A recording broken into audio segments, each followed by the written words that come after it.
Let us put ourselves in the holy presence of God.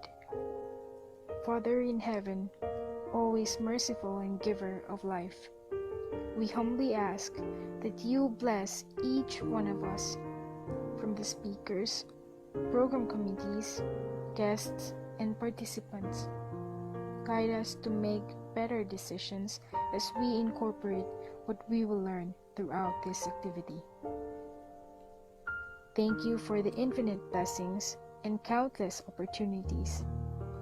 Lord, today as we start our activity, may we always be grateful to learn new things. Shed the light of your wisdom and bless each one, especially our speakers, as they will share their knowledge to us. Through your mercy and grace, may peace and utmost understanding shine and dwell unto us.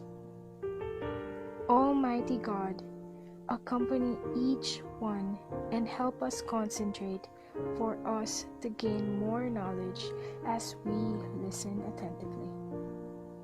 This we ask in your name. Amen.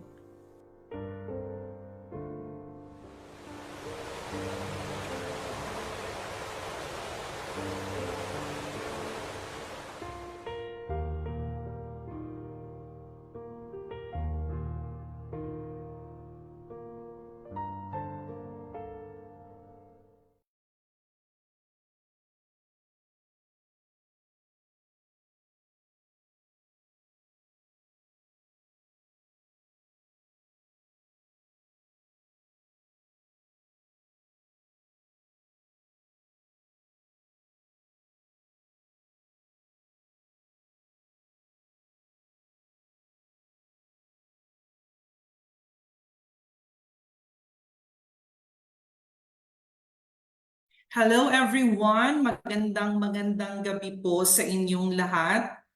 It's March 7, Thursday, and it's already 6 o'clock in the evening.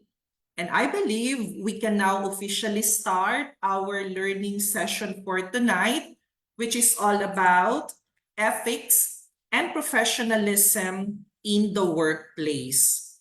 So I am just double checking if I can hear my voice sa Facebook Live, and it's actually working kasi we are always preparing the streaming both sa Zoom at saka sa Facebook Live. Kasi nga, the maximum capacity of our Zoom hanggang 100 lang. So that's why to those na hindi na makapasok, if in case lang naman na abutin siya ng 100, so pwede pa rin silang mag-participate through Facebook Live.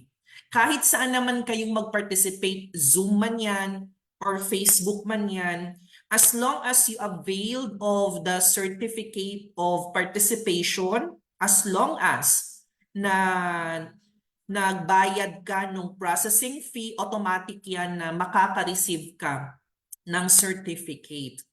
Kasi meron naman siyang recorded version right after the live session. Kaya even though na hindi ka nakapag-participate, like for example, for an emergency or merong urgent na kailangan muna ninyong asikasuhin, it's okay because you can always go back to the recorded webinar na makikita lang sa Facebook page namin, yung Ronald Piper Rambuanga. Okay, so that's why, yan kasi yung parang palaging isa sa mga commonly asked questions ng mga participants in regards to the certificate. Kasi ang iba kasi nagwo-worry kasi sa Facebook Live lang sila. But again, everyone who availed of the certificate, makakakuha sila. And marireceive nyo yan tomorrow. Okay? So for this evening, for today, our scheduled webinar will focus on administrative or pwede rin siyang business-related na topic because we are going to talk about ethics and we are going to share about professionalism in the workplace tonight. So I am hoping na for the 2 hours na magkakasama tayo ngayong gabi, I can share some insights na pwede ninyong magamit as a future employee and as a future employer, no? Kasi baka ang iba sa inyo dito magiging isang business person. Baka yung iilan sa inyo dito merong entrepreneurial dream. So that's why if you are planning to build your own business someday, syempre ikaw yung employer, obviously ikaw dapat yung mag-set ng example, 'di ba? Ikaw dapat yung nakikita nila na motivation para maibigay din nila ng maayos yung ethical standards na siniset mo within your company or organization. So my name is Ronald Rambuanga, but you can call me Piper instead. I am the founder and owner of Knights of Online Marketers, or KOM. We are based here in Davao City. And KOM, we are actually offering 3 major services. Yung ano talaga namin ngayon, kumbaga parang pinaka bread and butter, ma-consider ko siya na primary service is yung talent development talaga, or yung pagpro-provide namin ng mga training programs. And part of that talent development na service, nag-offer kami ng free webinars on a regular basis. Kaya ng event natin ngayong gabi. So this is again a free webinar, no? Kasi wala naman kayong binayarang registration fee. Optional lang naman yung pag-avail ng certificate. So that's why anyone pwede mag-participate, anyone can listen, no? Kung hindi nila kailangan ng certificate, it's okay, walang problema. Ibig sabihin, they can really avail the program 100% free, no? Especially kung hindi nila kailangan yung certificate. And for the whole month of March, we actually prepared a total of 20. Pero meron akong dinagdag bago lang the other day, kasi isa din ito sa, kumbaga parang request, no? Parang maraming nagre-request in regards to office management or administrative na skill, particularly on file and data management. But for now, ito yung available na merong mga registration forms. So we are now done with March 2 and March 6. And tonight, we are going to handle ethics and professionalism in the workplace. At ang next schedule namin will be this coming Saturday, March 9, for digital marketing. So that's why if you are available, you can also participate. Ang gusto kasi talaga namin magkaroon ng kumbaga parang easy access ang mga Filipinos sa mga insights na gusto naming i-share. So that's why lahat ng webinars namin, mapapanood nyo yan ulit.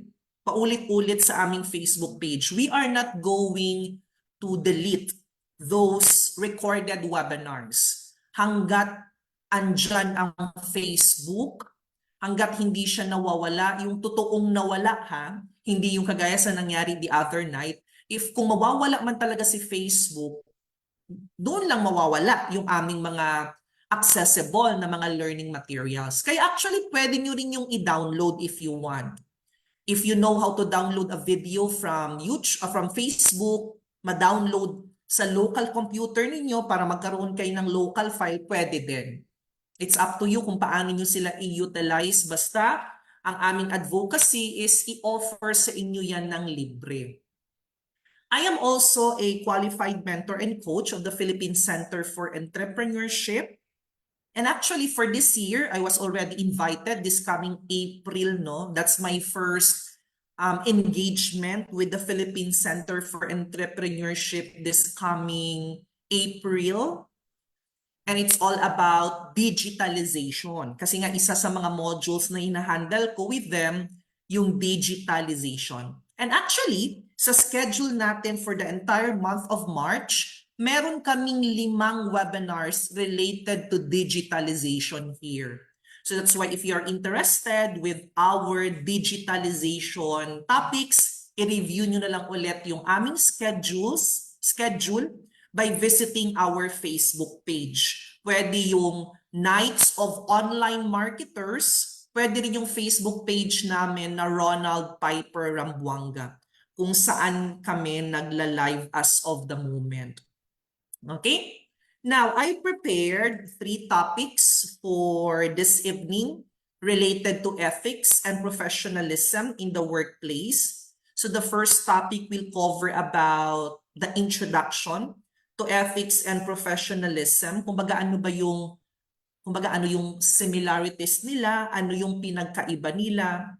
Then the second topic will focus on the core principles of ethics. And the last topic is all about promoting ethics and professionalism in the workplace.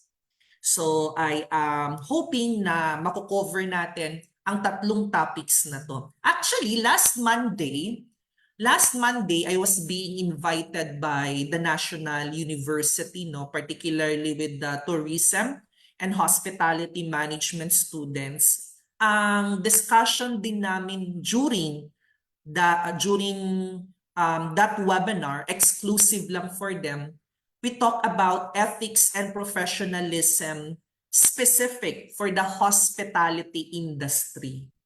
So naka-specific mismo sa industry na yon. But for this evening, the focus is for the general audience. Kaya nga nilagay natin in the workplace. So ibig sabihin kahit anong business or organization or kahit saan pa yan siya na belong na industry, applicable yung ating discussion ngayong gabi. Hindi kasi ako pwedeng maging specific ng topic, kapag open to everyone. Kasi di ba, this particular webinar is open. Kaya hindi kami pwedeng mag-identify ng specific industry. But if you want, you can always invite us na for an exclusive webinar. Tapos pag-uusapan talaga natin yung topic na sa inyong industry. Okay? So the first topic is introduction to ethics and professionalism. Meron ako ditong 2 subtopics na inihanda. The first one is yung definition ng ethics at saka ng professionalism. And the second one, let's enumerate the importance of ethical conduct and professionalism. So yan yung magiging coverage or discussion ng ating topic number 1. So again, later this evening, I am going to flash or post the link for the attendance sheet. But again, automatically yan kahit hindi kayo naka-register sa attendance sheet, basta naka-register kayo sa registration form and you availed of the certificate, automatic yan. Actually, ito din pala yung common problem na palagi naming na-receive, Kasi ang common scenario, hindi sila nakaka-receive ng email from us. Di ba magpo-post kami sa Facebook page, nag-a-announce kami na ang certificates na send na through email and so on. Tapos yung iba hindi nakaka-receive. And then upon checking, hihingi namin yung email, hihingi namin yung first name or name niya. Tapos the moment na isi-search na namin sila sa Google Sheets, yung na-collect naming responses, hindi pala sila registered. Tapos they will keep on saying na, "Ma'am, sure talaga ako na naka-register ako." 100% sure daw siya. Tapos hinihingian namin ng screenshot of the copy of your responses. Kasi if you successfully registered, makaka-receive ka kasi talaga niyan. Automatic yan ng copy of your responses. Tapos wala man silang maipakita. Wala daw sa inbox nila, walang copy of their responses. So isa lang ibig sabihin nun. Hindi kayo successful na nag-register. Baka after ninyo na-send ang payment via GCash, baka akala nyo yun na yung end of the process. Meron pang submit button na kailangang i-click. So that's why mamaya sa attendance sheet, if you already filled up the registration form tapos naka-upload ka ng proof of payment doon, sa attendance mamaya, ang piliin mo is yes. Pero if in case hindi ka naka-register sa registration form, ang piliin nyo sa sagot na if you already paid is not yet, para meron kayong chance na ma-upload yung proof of payment. Kasi nga, meron kaming filter na ginagamit sa Google Sheet. May command or may rule na kaming sinet na kapag ganito ang sagot niya, isasama siya sa gagawaan ng certificate. Kaya if you answered yes, pero wala kayo sa registration form, hindi rin kayo nagagawaan. Okay? So, yun ang yung mga reminders natin. But anyway, let's proceed na to our discussion. Mamaya, yung attendance sheet makikita. Ethics and professionalism, both disciplines are actually synonymous to each other. No? Marami silang similarities, pero meron din silang mga distinctions. So like for example, no, si ethics and professionalism, both of them, they are following a set of standards, no? Both of them are following codes of conduct. So that's why pwede nating ma-identify na ang isa sa napakarami nilang similarities, both of them, they adhere to standards. So si ethics, sinusunod niya yung set of standards. Si professionalism, sinusunod niya rin yung codes of conduct. So like for example, magbigay tayo ng scenario para ma-recognize natin ang sinasabi kong both of them, they adhere to standards. So imagine yourself na you are an employee or a staff sa isang grocery store. No, sa grocery store, convenience store, or sa grocery department ba yan, ng isang mall, ganon. So imagine yourself as an employee or as a worker there. Tapos, yung store ninyo, yung grocery store na yun, merong policy na kung saan, may nakasulat na policy. Ibig sabihin, may set of standards. Lahat ng mga empleyado to treat all customers with respect and honesty. Kasi may mga ganyang company. Kasi di ba parang, kumbaga yung attitude natin towards work, actually nakasulat din yan eh. Kaya nga meron tayong tinatawag of conduct, di ba? Meron tayong tinatawag ng mga set of standards na dapat sundin ng mga empleyado. So kunyari, isa sa mga policy nga ninyo, no nakalagay at nakasulat talaga sa policy na dapat every time you treat a customer, dapat with respect and with honesty. Kaya ang ethics and professionalism, papasok ka agad doon because both of them will require you as an employee to follow that particular policy. So ibig sabihin, hindi, kasi sabi natin, with respect and honesty. So hindi ka dapat magsisinungaling sa customer about the price of your products. Actually, kanina meron akong nakita sa news feed ko, no? Sa Facebook feed ko na para siyang modus. Pinangalanan niya talaga yung isang shopping center in Tagum City. For sure, baka hindi nakarating sa mga Facebook users, no, from Luzon, Visayas, or other parts of Mindanao, pero nag-viral siya within Region 11. Kasi ganito yung nangyari. Let me share the story nung nag-post na customer. Bumili siya ng ng tissue, ng mga items. Maraming items. At isa sa mga items na binili niya, tissue paper.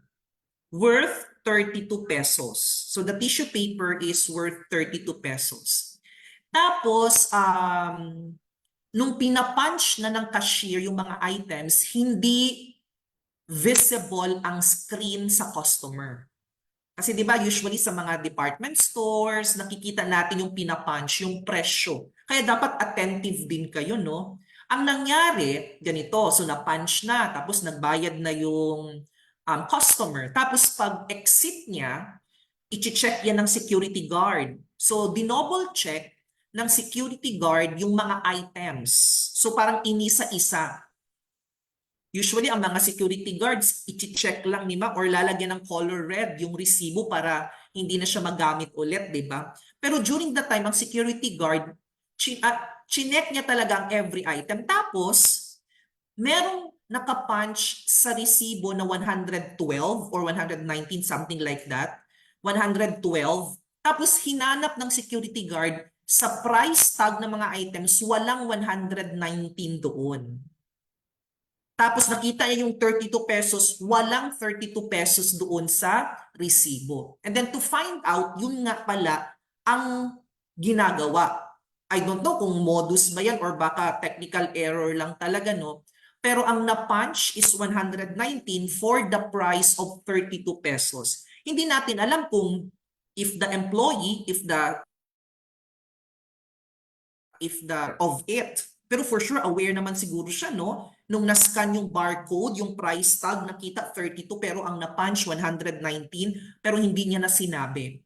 So, walang hindi sinusunod yung set of standards and codes of conduct. Kasi hindi siya naging honest about the price of the product. And of course, in ethics and professionalism, papasok din yung pagiging polite. So that's why, again, ethics and professionalism, both of them adhere to standards. Another similarity kasi synonymous nga, no? Si ethics and professionalism, pwede nating maipasok dyan yung accountability. Kasi both ethics and professionalism involve being accountable for your actions and being accountable for your decisions. Okay? So, kaya doon sila parang naging similar sa tinatawag nating accountability. So, let's mag-isip tayo ng example. Kanina, tapos na tayo sa grocery store, no? Yung makarelate naman ako, I am a nurse, no? I am a nurse by education and by profession. So bago ako nag-shift ng career, 2011 kasi, I shifted career from being a nurse into being a virtual professional. Pero 6 years ko din naman na-practice yung aking pagiging nurse, no? As an operating room nurse, to be specific. Yun nga lang, nag-decide lang ako na kumbaga parang mag-shift ng career kasi hindi ko talaga nakikita yung sarili ko na maging financially stable ako if I am just going to work as a nurse here in the Philippines. Alam niyo naman yung mga nurses dito sa Pilipinas, underpaid, especially sa mga private institutions. So let's give a scenario. Suppose you are, or imagine yourself na nurse ka din sa isang hospital. If you are a nurse, while on duty, it's part of your actions and it is your ethical responsibility to administer the medication accurately to your patients. So papasok na kaagad doon yung ethics and professionalism. Example, ang nakalagay sa medication order ng doktor, 500 ml of water ang gagamitin tapos doon i-dilute yung medication. Something like that. So dapat susundin mo yun. You need to administer the medication accurately to your patients. Kasi kung magkakamali ka, like giving the wrong dosage, papasok na doon yung ethics and professionalism. Both of them will require you to take responsibility for your error. Di ba? Accountability, yung sinabi natin kanina. So kung sakali lang nagkaroon ka ng pagkakamali sa pag-administer ng medication ng isang patient, kailangan i-accept mo yung accountability for the error. Kailangan mong i-report ito immediately to your immediate superior. At kailangan mag-take steps kaagad kayo in order for you and for the other staff to solve the situation para ma-ensure na safe yung pasyente. So that's why kung may pagkakamali kayo sa trabaho ninyo, you need to be accountable. You need to accept the responsibility na ikaw yung accountable. So ethics and professionalism, pareho sila doon. Now, pag-usapan naman natin yung differences nila. So ano yung parang pinagkaiba, no? Like, pagdating sa scope of application. Yung ethics kasi, kumbaga para siyang broader set of principles that will guide the employees kung ano yung tamang moral behavior na kailangan nilang gawin. So, si ethics, it's more of a broader set of principles. Samantalang yung professionalism naman, pagdating sa scope of application, mas narrow siya. No? Mas narrow siya or mas specific siya for a professional context. So parang yun ang pinagkaiba nila or distinction nila to make it easier for you to understand. Kumbaga, ethics is general while professionalism is specific. So like for example, magbigay tayo ng maging example natin. Kunyari isa kang lawyer, di ba? Isa kang lawyer. Tapos na kasi tayo sa nurse. Isa kang lawyer. Tapos you are working sa isang kaso wherein involve yung client mo sa kasong theft, no? For example. Yung ethical considerations natin doon as a lawyer, it may involve your personal beliefs, no? Pwede, kasi nga, di ba, broader set of principles kapag ethics ang pinag-usapan. So if you are a lawyer assisting a client na accused of theft, so ang ethical considerations niyan, pwedeng ma-involve yung personal beliefs mo about honesty and justice, no? And because yun yung personal belief mo, yun yung parang magiging guide mo in order for you to handle or parang yun ang magiging approach mo in handling the case. No, kasi nga it will involve your professional beliefs. Professionalism, on the other hand, siya yung parang magde-dictate, no? Parang kumbaga parang professionalism, siya yung mag-dictate sa'yo on how you are going to interact with your client. How you are going to interact with the opposing counsel during the legal proceedings and so on. So ibig sabihin, paano ka mag-a-act? What's the right actions that you need to showcase during the time na may trial na? The way you interact with the client, the way you interact with the judge, and so on. So the scope of application, it's more on specific. Kaya doon sila parang medyo may distinction. Another one, yung ethics naman kasi, since nasabi natin kanina na broader siya as compared with professionalism, somehow, ang ethics kasi, rooted siya sa personal values and principles natin. Kaya ngayon naging example natin sa lawyer kanina, habang ina-assist niya yung client niya, guided siya ng kanyang personal beliefs. 'Di ba? Kaya ang ethics, pwedeng magsimula yan from your personal values and principles. While professionalism, on the other hand, kumbaga parang ang kanyang action on the organizational standards. 'Di ba? Kagaya kunyari sa korte, 'di ba merong set of standards ang court, may policies and procedures sila kung paano tayo mag-act. Parang ganun din. So kapag nagsimula na kayong magtrabaho sa isang workplace, yung ethics is based on your personal values, based on your personal beliefs.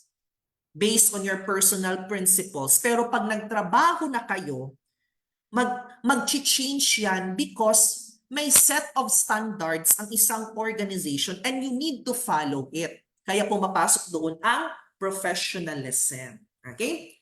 So mas ma-explain natin yan further as we define ethics and professionalism. Meron akong nilagay ditong mga additional na mga examples na pwede nating magamit para at least alam nyo what is ethics and what is professionalism. So, easy to understand yung nilagay kong definition dyan, no? Ethics is about knowing what's right and wrong and you choose to do what's right. Parang ganun. So, kumbaga parang minsan kasi meron tayong tinatawag na mga ethical dilemma. Di ba? Pag sinabing dilemma, yung nagdadalawang isip kayo palagi. Palagi nyo yung na-experience eh. Although, somehow, yung ibang dilemma natin, hindi naman talaga related to ethics, no? Minsan based on decision making and so on. Pero, di ba napansin ninyo, let's give an example of a dilemma, no? Kunyari, in-interview kayo. Nag-apply kayo ng trabaho, tapos in-interview kayo. Tinanong kayo ng recruitment staff or ng hiring manager. Tinanong ka, isa sa mga questions, from a scale of 1 to 10, yung mga ganyan, di ba? How good are you in terms of communicating in English by using the English language? Kung gaano ka daw kagaling sa pagsasalita ng English. I-rate mo yung sarili mo from 1 to 10. With that scenario, nagkakaroon tayo ng dilemma. Kasi ganito yung papasok sa isip mo. Kung sasagutin ko siya ng 9, baka sabihin naman itong hiring manager na masyado akong ambisyosa. Kasi ang taas-taas ng score na binigay ko sa sarili ko. Pero kung sasabihin ko naman na 5, baka sabihin niya masyadong mababa. Tapos hindi ako ma-qualify sa posisyon na ina-applyan ko. Yun yung example ng dilemma. Kaya ang naging sagot mo sa hiring manager is a question. 'Di ba sabi niya from a scale of 1 to 10 tapos ang sagot mo 8? Tinanong mo pa yung hiring manager, sabi mo 8. Tapos sasabihin sa'yo, ewan ko sa'yo, bakit ako yung tinatanong mo? Something like that, 'di ba? Kasi nga may dilemma eh. Even in the online outsourcing industry, yung mga virtual professionals like a virtual assistant, kapag tinatanong sila ng client, okay Piper, I am planning to outsource your services as my digital marketer. How much is your hourly charge? Something like that. No? Tinatanong ka na naman, magkano ang rate mo per hour? May dilemma na naman mangyayari dyan. No? Sasabihin mo, kung sasabihin ko sa kanya na $8 per hour, baka sabihin ng client masyadong mahal, hindi niya na ako i-consider. Pero kung i-rate ko naman yung sarili ko ng $5 per hour, masyado naman din siyang mababa. Di ba? Ganun lagi. Dilemma ang tawag siyan. So that's why, pag sinabi nating ethics, meron kang dilemma between choosing what is right or choosing what is wrong. Pero dahil nga may ethical consideration ka, you do and you choose what is right. So ethics, no, parang nagkakaroon na daw ng set of rules, no? Parang set of principles. Kumbaga meron kang moral guidelines na ginagamit or sinusunod every time that you are making decision. So kumbaga parang hindi lang ito all about choosing what's right and wrong, no? It also involves kumbaga parang thoughtful consideration of the possible consequences of the actions that you are going to take. Kunyari, di ba sabi natin, you are going to choose between what's right and what's wrong. Nung pinili mo yung right, you also need to consider ano ang magiging consequences. Going to be honest. Ano ang magiging consequences kapag hindi ko sasabihin yung katotohanan. Kasi there are also valid na mga lies. Yung tinatawag nating white lies, di ba? Kumbaga parang napipilitan tayong hindi sabihin yung totoo because mas wini-weigh natin yung consequences na mangyayari kung sasabihin natin yung totoo talaga. Kaya pagdating sa ethics, hindi lang choosing what's right or wrong, but again, identifying what are the possible consequences kung aaminin ko ang katotohanan, what will happen? Kung hindi ko aaminin yung katotohanan, what will happen? So dapat you need to go beyond just choosing. You also need to consider the consequences of the actions that you are going to take. Kasi baka maapektuhan ang isang individual or ang group of people or baka ang entire department kung saan ka na-belong and so on. Meron akong dalawang examples na nilagay dito, no, mga basic examples of showing ethics, no? Like number one, I'm sure nabasa nyo na rin, yung returning a lost wallet, 'di ba? The moment that you are going to return a lost item, so it reflects the ethical principle of honesty. Papasok na doon yung ethical principle of pagiging honest mo at yung pagrespeto mo sa property ng ibang tao. So that's why it involves recognizing, kumbaga parang it is not all about with yourself, di ba? So that's why parang ganito ang gagawin mo, you need to surrender the item, no? Kailangan mong i-surrender yung item. Tapos, but make sure na the moment you are going to surrender the item, hindi mababawasan. Kasi baka naman meron kang kukunin din, di ba? Another example, yung pangalawa, being honest about accidental damage. Minsan kasi parang parang embarrassing. Kulang yung presentation. Embarrassing or inconvenient for you to tell the truth, no? Like for example, pumunta ka sa bahay ng kaibigan mo tapos meron kang nabasag doon. Minsan parang nakakahiya. Ayaw mo na lang sabihin. Sabi mo, hala, nabasag ko itong vase, pero wala namang nakakita sa akin. Kaya ilalagay niya lang sa gilid yung parang i-make sure niya na lang na parang hindi obvious na nabasag na, no? Para at the end of the day, pag napansin na ng mga household members na nabasag yung vase, mahihirapan na silang mag-identify. Sino nakabasag nitong vase? So being honest about accidentally damaging something, kahit hindi sa bahay ng kaibigan mo, kahit sa office ninyo or sa workplace, if you will be honest at maging accountable ka with it, papasok na doon yung tinatawag nating ethical principle of respect to others' belongings. Kaya dapat i-acknowledge mo yung role mo sa situation na yun. Ikaw yung nakabasag, ikaw yung nag-create ng damage. So anong kailangan mong gawin? Ethically speaking. So you need to take ownership of the consequences na pwedeng ibigay sa'yo. Kung sinabi ng kaibigan mo na, friend, importante pa naman itong vase na to kay mama. Or friend, actually mahal ba yan ito?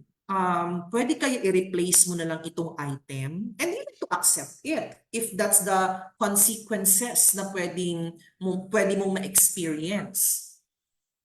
Or, kasi baka sabihin mo, hala, friend, parang hindi ko ata kayang bayaran yan in full. Pwede bang i-try na lang natin i-repair? Ganyan. Or baka pwede ko siyang i-replace ng other item pero yung hindi ganyan sana kamahal. You can also offer alternative solution. Pero ang pinaka-importante kasi, yung pagiging honest mo, you are accepting the ethical principle of accountability, the principle of respect, at least papasok na doon yung ethics. Ako nakaranas na ako nito before eh. Actually, when I was in college, every time that we are visiting to our friend's house, syempre parang na-impluwensyahan din ng mga barkada. Minsan, pag meron kaming nakikitang mga maliliit na items, like for example, mga nail cutter, yung mga ganyan. Pero those were the days when I am still young, no?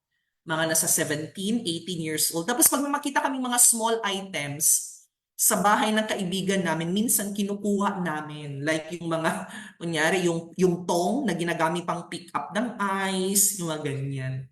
So, walang ethics doon, of course, no? Kasi, ano yun, kumbaga, walang honesty. We are not respecting the belongings of other people. So, yan ang ibig sabihin ng ethics. Ano naman ang professionalism? So, meron akong nilagay ditong example. Di ba sabi natin kanina, ang broader. Broader pagdating sa application while professionalism is more on specific. Di ba? So kapag sinabing specific, like professionalism, merong set of standards ang company ninyo. Of course, meron kayong mga tardiness na mga, di ba? And procedures, absenteeism. So that's why if ang professionalism, papasok siya, you need to embrace it. Like for example, kapag meron kang meeting, meron kang scheduled meeting at 9 o'clock in the morning, so or trabaho mo, ang shift mo, magsisimula ng 9 o'clock in the morning, dapat before 9 o'clock in the morning, nasa workstation ka na, ready for work. Kapag ganyan ang practice mo, pumapasok yung professionalism. It demonstrates respect for your job and respect for your colleagues. So the same with, for example, the webinars that we are conducting. Di ba? Pag sinabi, pag ang schedule is 6 o'clock in the morning, 6 o'clock in the evening, usually mga 2 minutes before 6 o'clock, ila-live stream ko na sa Facebook. Tapos magpi-play na ako ng video ng prayer. Usually mga before 6, no, mga like 2 minutes before the time, kasi usually yung prayer kasi nagra-run siya ng mga 2 minutes ang length, para at least pagka 6 o'clock mag-start na akong magsalita because that's the allotted time, 6 to 8, para at least mas marami tayong ma-discuss. And that's an example of professionalism. No, not being late.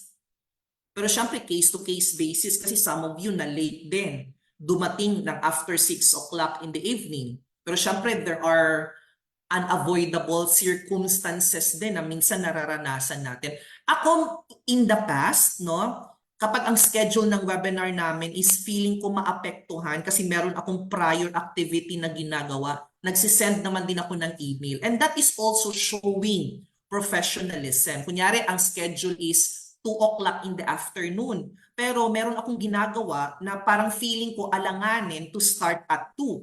So magmamass message ako to all registrant at sasabihin ko na, I apologize but we need to reschedule at 3 o'clock in the afternoon. At least my announcement. It is showing professionalism din. Nakalagay dito sa presentation ko no na professionalism is about acting in a way that shows respect, responsibility, and skill in your work. It's about being reliable, honest, and showing good manners and behavior in your job or any professional setting. And of course, again, ang professionalism is based on the set of standards na meron ang organization or company or yung tinatawag nating mga codes of ethics. Kaya napansin yung ang mga businesses may mga ganyan, di ba? So what's the importance of ethical conduct and professionalism? Let's just enumerate and discuss 3 importance. And the first one that I can share is yung trust and reputation. Alam mo kasi ang ethics, it really plays a very important role in the workplace. Particularly in building, not only in just building, no, but maintaining trust and reputation. Kaya, pagdating dito sa importance na to, itong trust and reputation, meron tayong pwedeng makonsider dito na yung process or strategy na ang tinatawag natin, reputation management. For sure, palagi ko na itong nade-discuss even yesterday, if you participated sa customer service, no? Palagi na ba mention yung salitang reputation at meron tayong tinatawag na reputation management. Ethics will directly impact an organization's reputation.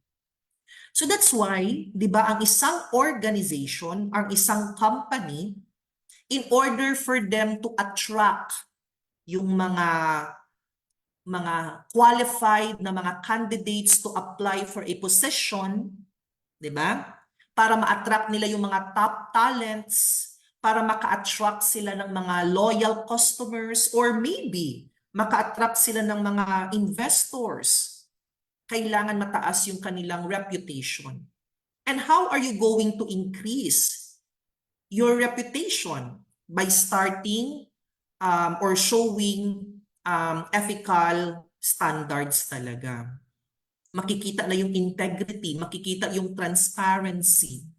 Kasi on the other hand, ang opposite niya, kung unethical ang mga behavior na ipapakita ninyo, unethical ang customer service, masisira ang reputation ng company.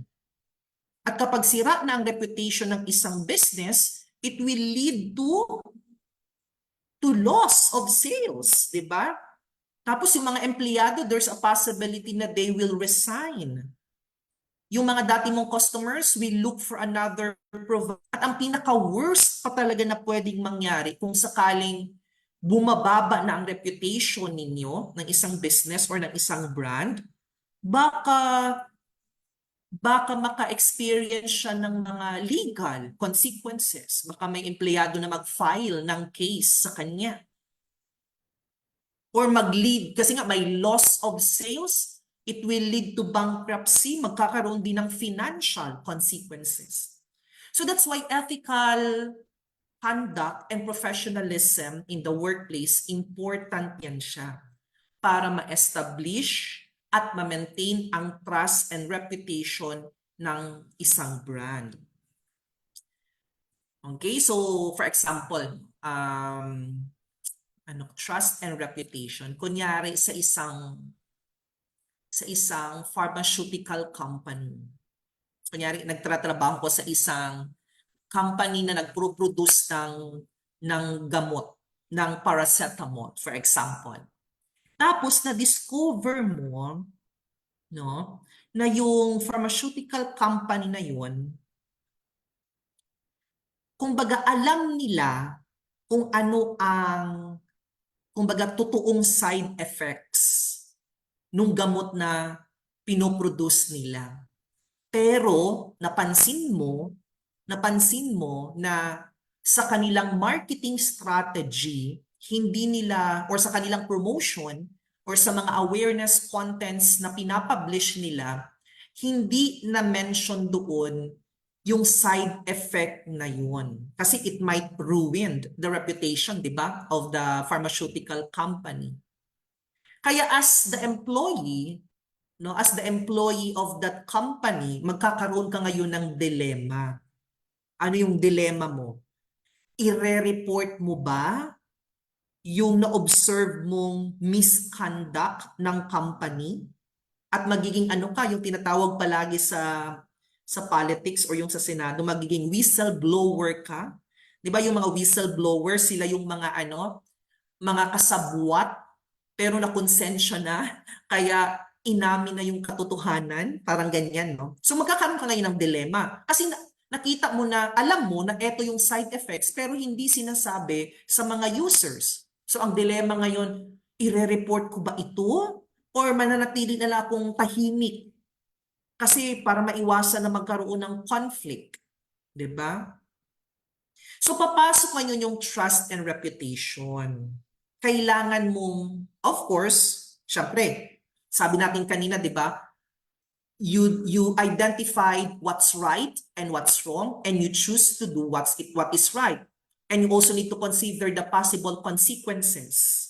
Kung ire-report ko ito sa pulis, for sure baka magkakaroon ako ng death threat. Kasi mayaman yung may-ari ng pharmaceutical company, magagalit sila sa akin. Baka pati yung pamilya ko maapektuhan. Pero the moment you are going to report everything ethically, madedemonstrate mo doon yung commitment mo as an empleyado pagdating sa transparency and accountability. Even though na-identify mo na merong mga personal risk na pwedeng mangyari.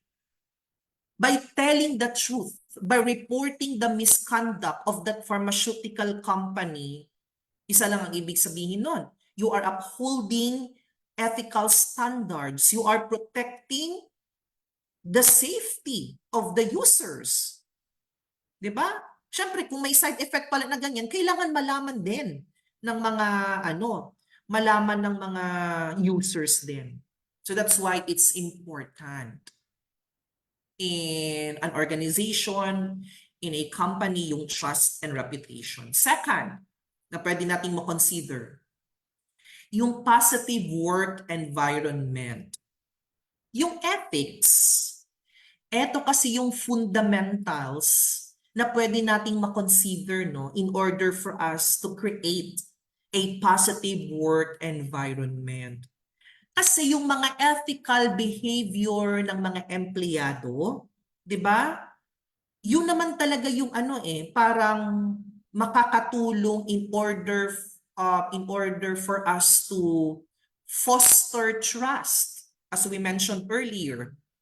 Yung ethical behavior ng mga empleyado, yun yung pwedeng makakontribute sa fairness and equality. Yun ang pwedeng makakontribute sa cooperation ng mga empleyado. At kapag nasa tamang ethical behavior ang mga empleyado, it will lead to a higher moral. Kung magkakasundo ang mga empleyado, kung walang conflict sa mga empleyado, di ba it will increase to higher productivity and every employee magkakaroon ng overall job satisfaction if the work environment.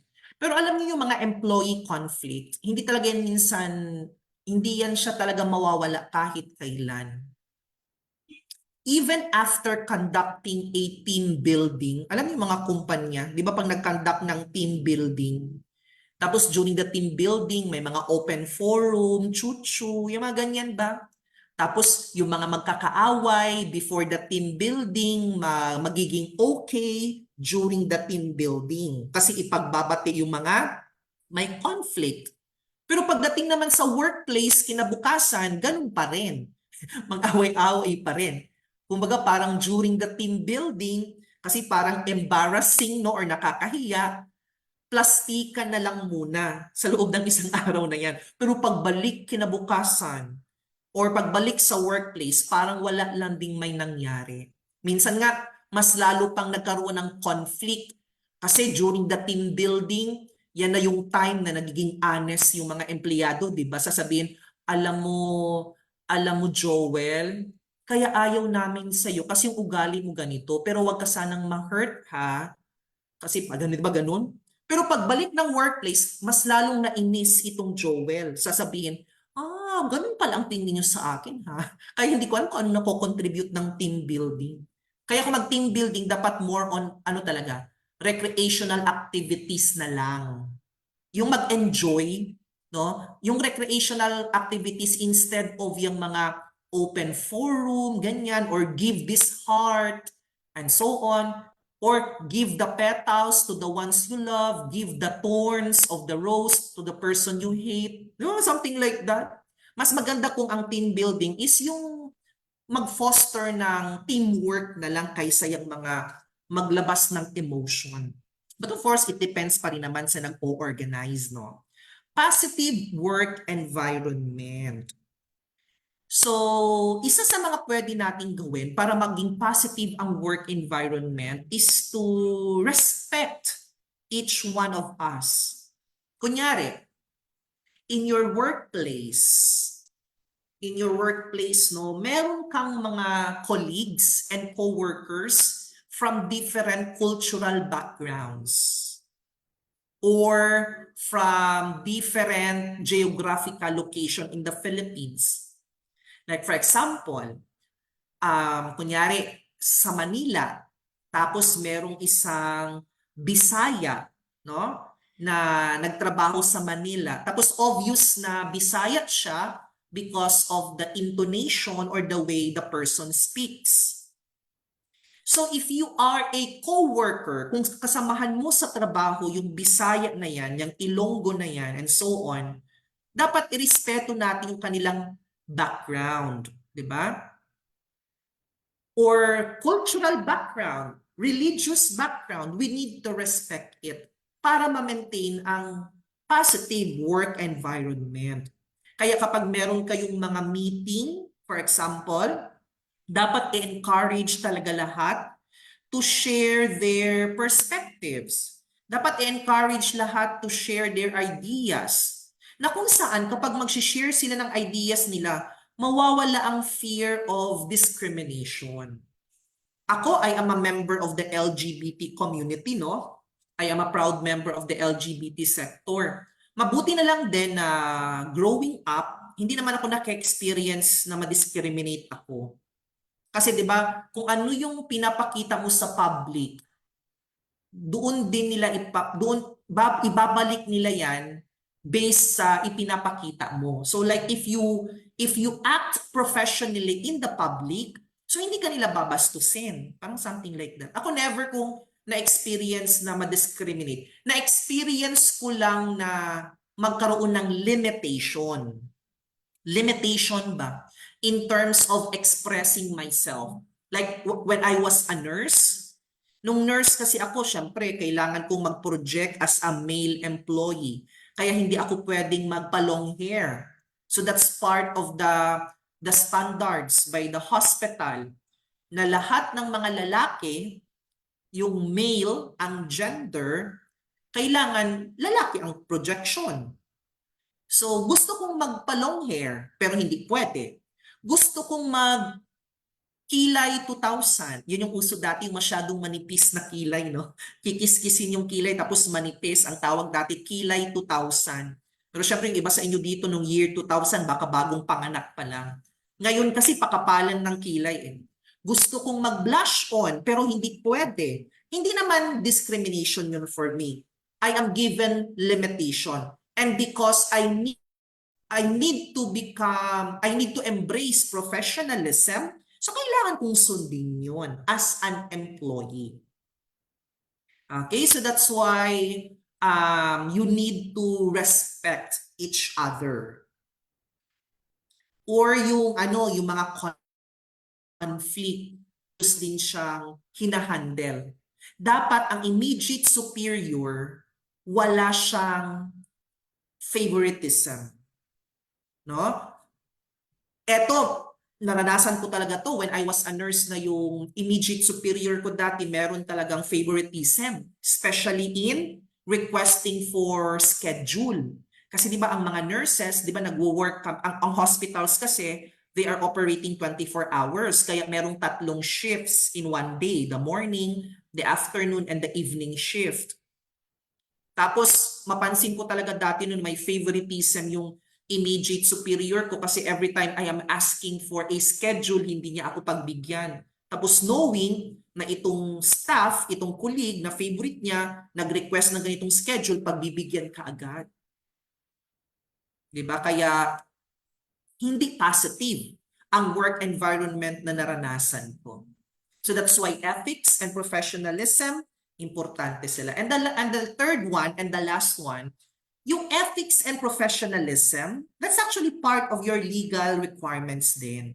Siyempre, kapag maayos ang mga behavior ng mga empleyado, maayos ang pakikitungo ng employer, di ba magkakaroon ng job satisfaction ng mga empleyado, hindi yan sila magrereklamo. Hindi sila magre-report sa DOLE, di ba? Or sa mga labor group. So that's why, in terms of legal compliance and avoiding consequences, kailangan meron talagang set of standards ang company or ang organization about ethics and professionalism. Crucial din kasi ang ethics, no? Para ma-make sure lang talaga na you are compliant with the legal requirements. Ang ethics, crucial yan siya in order for you to avoid negative consequences in the workplace.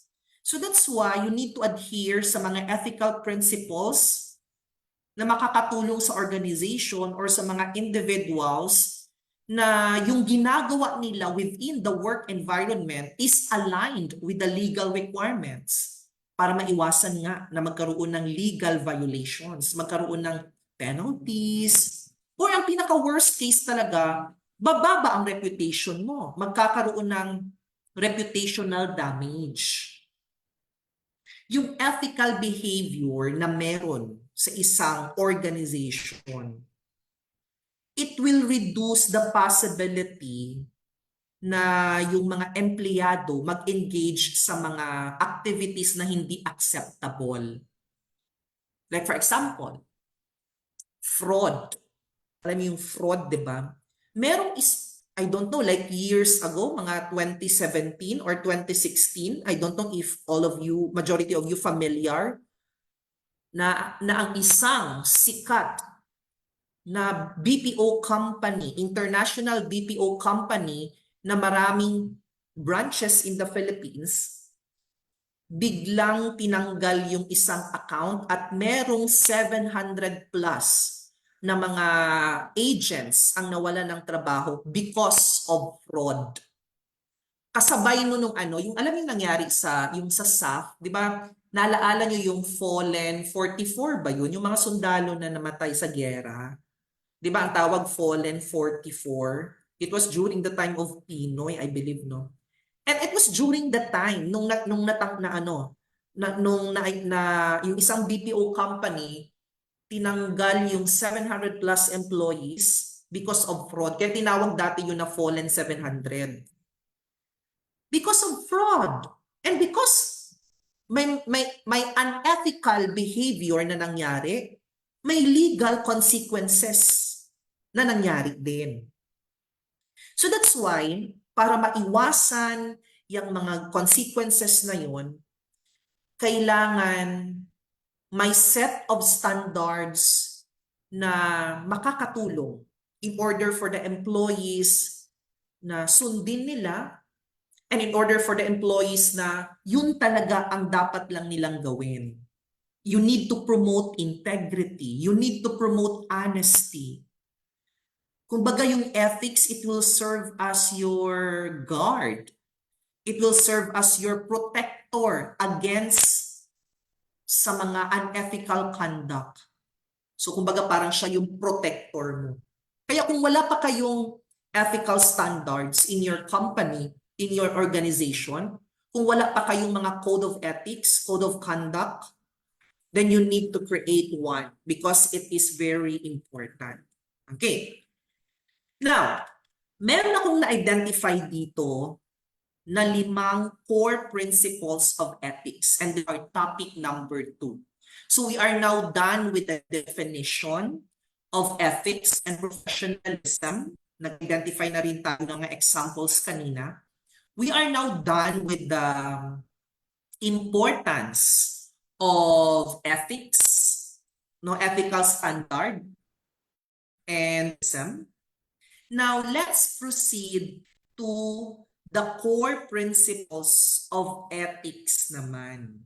Okay, so let's proceed on this one. Meron akong na-identify dito na 5. Integrity, respect, responsibility, fairness, and citizenship.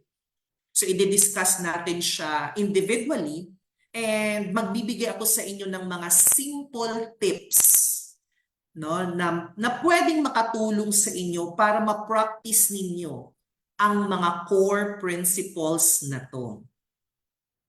So let's start with the first one, yung integrity.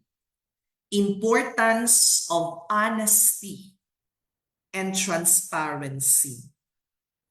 Nakalagay naman dyan, it's all about being honest and transparent, which means you are always telling the truth and being open about what you are doing. Integrity. It is actually easy to understand, no? So kumbaga parang Kumbaga, kapag sinabi natin, if you are planning to practice your integrity in the workplace, if you want to maintain your integrity, being honest is the easiest way for you to do that. Keeping your promises. No? Kumbaga parang, if you said this, then you need to do this. Kunyari sinabi mo, promise, cross my heart, swear to God, bago mag alas 4 mamayang hapon, matatapos ko na yung pinapagawa mo. So dapat before 4 o'clock in the afternoon, matatapos mo talaga yung nai-promise mo. Kasi kung hindi mo yun nagawa, nasisira yung tinatawag na integrity. If you are honest, if you are transparent, if you keep on your promises, it will actually contribute to a culture of trust. No, mabibuild yung trust. Babalik tayo ulit doon sa first importance na na-identify natin kanina, yung trust and reputation. If you are honest, it will contribute to a culture of accountability. Diba? Kasi sabi mo, by 4 o'clock, dapat matapos ko yan. So, after 4 o'clock, hindi mo pa natapos. So, you are held responsible for that. You are held accountable, but hindi mo natapos. So, that's why the first core principle is integrity. Ano yung simple tips na pwede kong ma-share sa inyo, no? Na pwede ninyong gawin? Simple tips for practicing integrity in your workplace. Una, just be honest, even when it's hard. Okay? Minsan kasi no, embarrassing talaga or inconvenient for us na magsabi ng totoo. So itong simple tip na to, parang in other words, no, kumbaga parang for you to for me to easily explain kung ano yung ibig sabihin na yan, just always tell the truth. Yun lang talaga yun.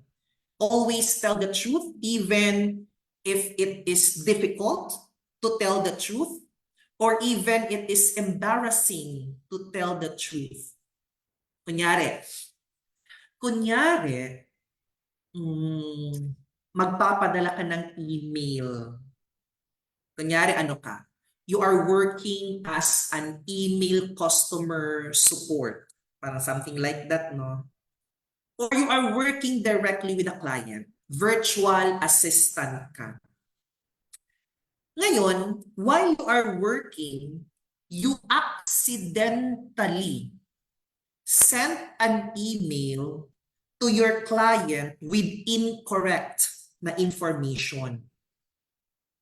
So minsan, dahil natatakot tayong mapagalitan, minsan, we are trying to cover up our mistake. At alam nyo, minsan, ang ginagawa ng mga empleyado, pagkakamali nila, but they are going to blame someone else instead. I'm sure some of you pwede makarelate ng ganyan, hindi lang sa workplace. Siguro even sa classroom setup, no, yung mga students, nakasalanan ng classmate mo, pero hindi siya naging honest, gusto niyang i-cover up yung mistake niya, at naghanap siya ng isang tao na pwedeng ma-blame. So instead of trying to cover up your mistake, kasi nga, ang naipadala mo sa client, yung email na na-send mo is the incorrect info. Mas maganda if you are going to admit your error immediately. Diba? Be honest. Sabihin mo na mali ang na-send mong information. Kasi if you are going to be honest, it shows pretty. Because you are taking responsibility of your actions and you are just being truthful about what really happened. So that's why to practice integrity in the workplace, just be honest, even when it's hard, admit your mistakes, and do not blame someone else. Keep your promises. So kumbaga parang do what you say. No? Whatever you are going to say, kailangan mong gawin yun. And you need to be, kumbaga parang you need to be committed. You need to be committed to your commitment. Pero parang redundant, no? You need to be committed to your promises na lang. No? Kailangan merong commitment. Like for example, di ba kanina yung sabi natin yung I will finish the report by 4 o'clock. Pero let's give another office scenario. Kunyari, nag-promise ka sa kasamahan mo sa trabaho na tutulungan mo siya na mag-prepare ng Microsoft PowerPoint presentation. Kasi meron kayong i-present, no? Meron kayong product presentation, for example. Tapos sinabihan mo yung colleague mo na, don't worry, tutulungan kita sa pag-create ng presentation. Tutulungan kita sa pag-create ng slides. Ngayon, dahil nag-promise ka at kailangan mong maging committed, so despite na busy ka sa trabaho mo, despite na meron kang sariling mga tasks or responsibilities na gagawin sa araw na yan, you need to make sure that you need to set aside a time to provide support, to provide assistance to your colleague sa paggawa ng presentation. Kasi ang mangyayari niyan, no, sasabihin nung kasamahan mo, sabi ni Piper, tulungan niya daw ako. Sabi ni Piper, tulungan niya daw ako sa thesis namin. Sa mga students na nagtitesis, paraging team leader na lang yung gumagawa lahat, di ba? Yung ibang team member nag-promise, pero hindi naging committed to their promises. Kaya pag sinabi mong, sige, tulungan kita, tutulungan kita, i-assist kita, i-review ko yung presentation na ginawa mo. Kaya kahit gaano ka ka-busy, you need to allocate a time na i-fulfill yung promise mo sa kanya. Because if you are going to keep your promises, you will demonstrate integrity, di ba? You are reliable. And because nagpakita ka ng commitment, mas strengthen ngayon ang trust. Mas strengthen ang collaboration in the workplace. Keep your promises to practice the integrity sa workplace. And the third tip that I can share, three lang, wala yung 4 and 5 sa gilid na. I apologize for the presentation. You need to share information openly. Ibig sabihin, kailangan yung maging transparent. You need to be transparent about your actions. You need to be transparent about your decisions. Especially kapag ikaw yung leader or if you are leading a team. So kunyari, meron kayong project, no? Let's say na ikaw yung naatasan na maging leader sa project na to.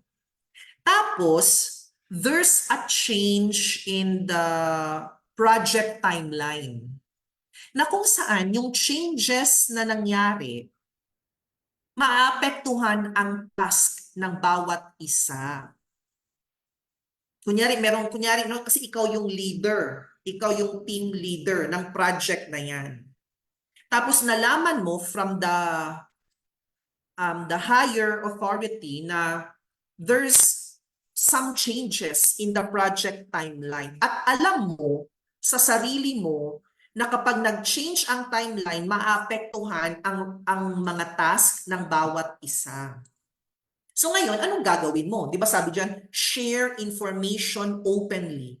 So instead of keeping that information to yourself, or baka i-share mo lang yung changes na nalaman mo sa mga close mo lang din, no? Kumbaga parang sasabihin, kunyari, 10 yung team members mo. Tapos nung nalaman mo na may changes sa project timeline, ang sinabihan mo lang yung close mong 2.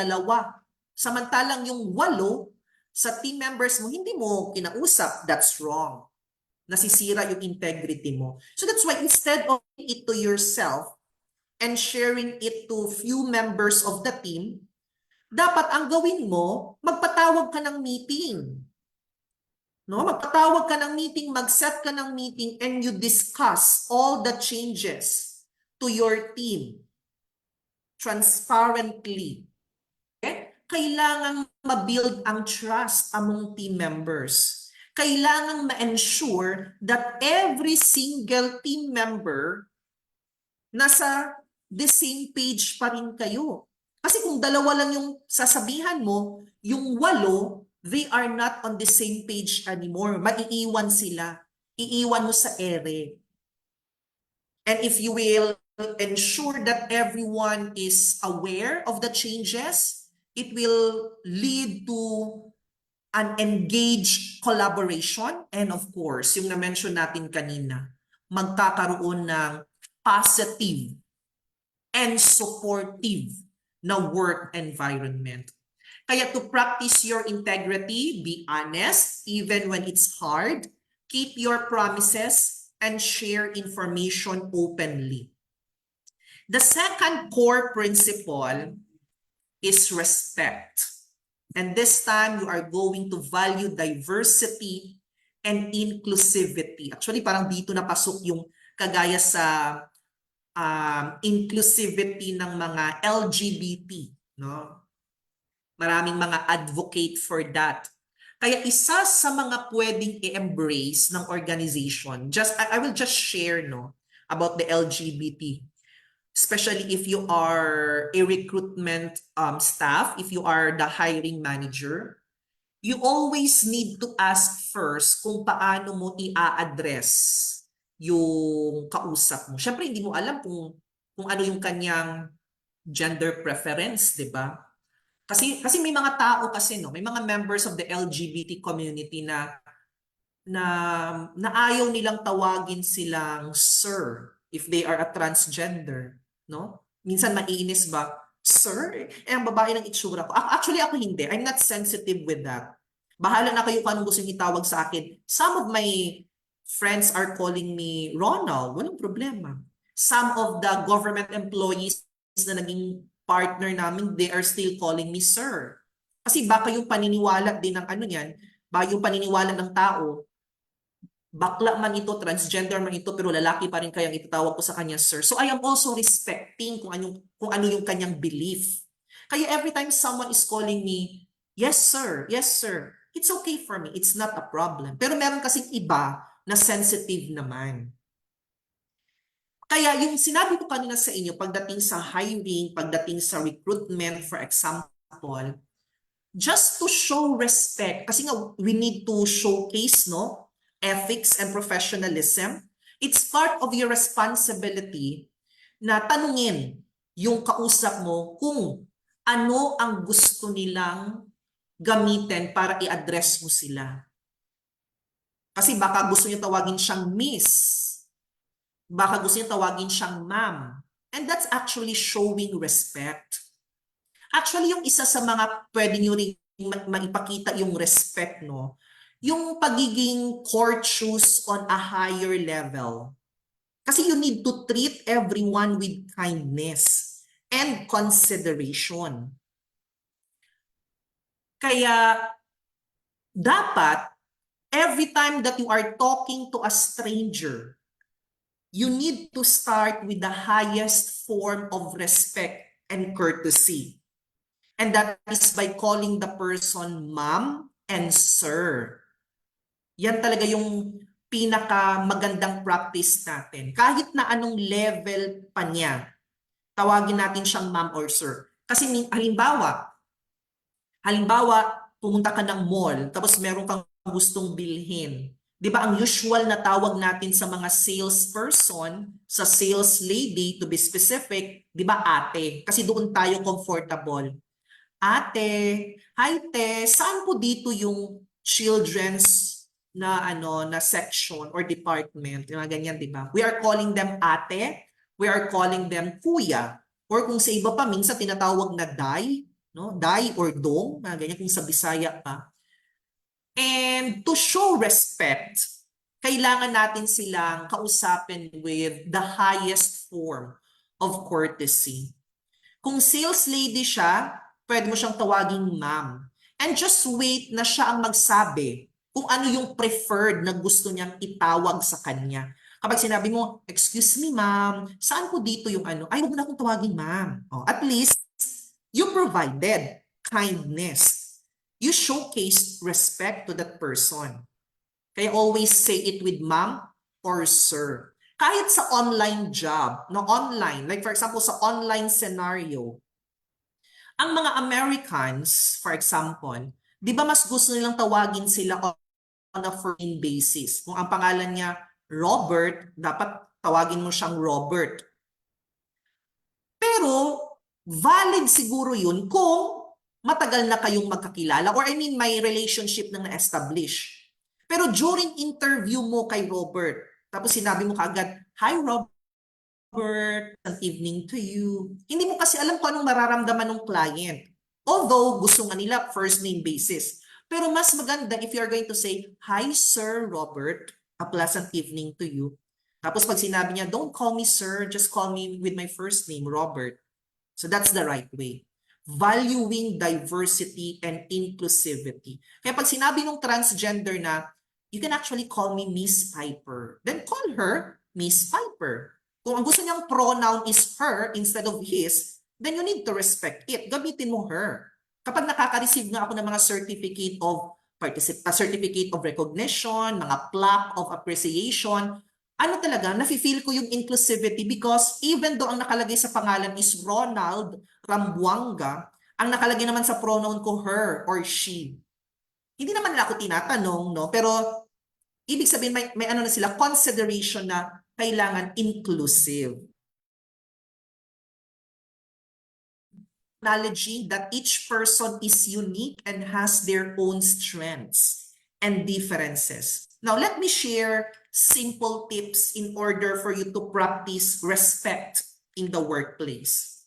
You need to be an active listener. No?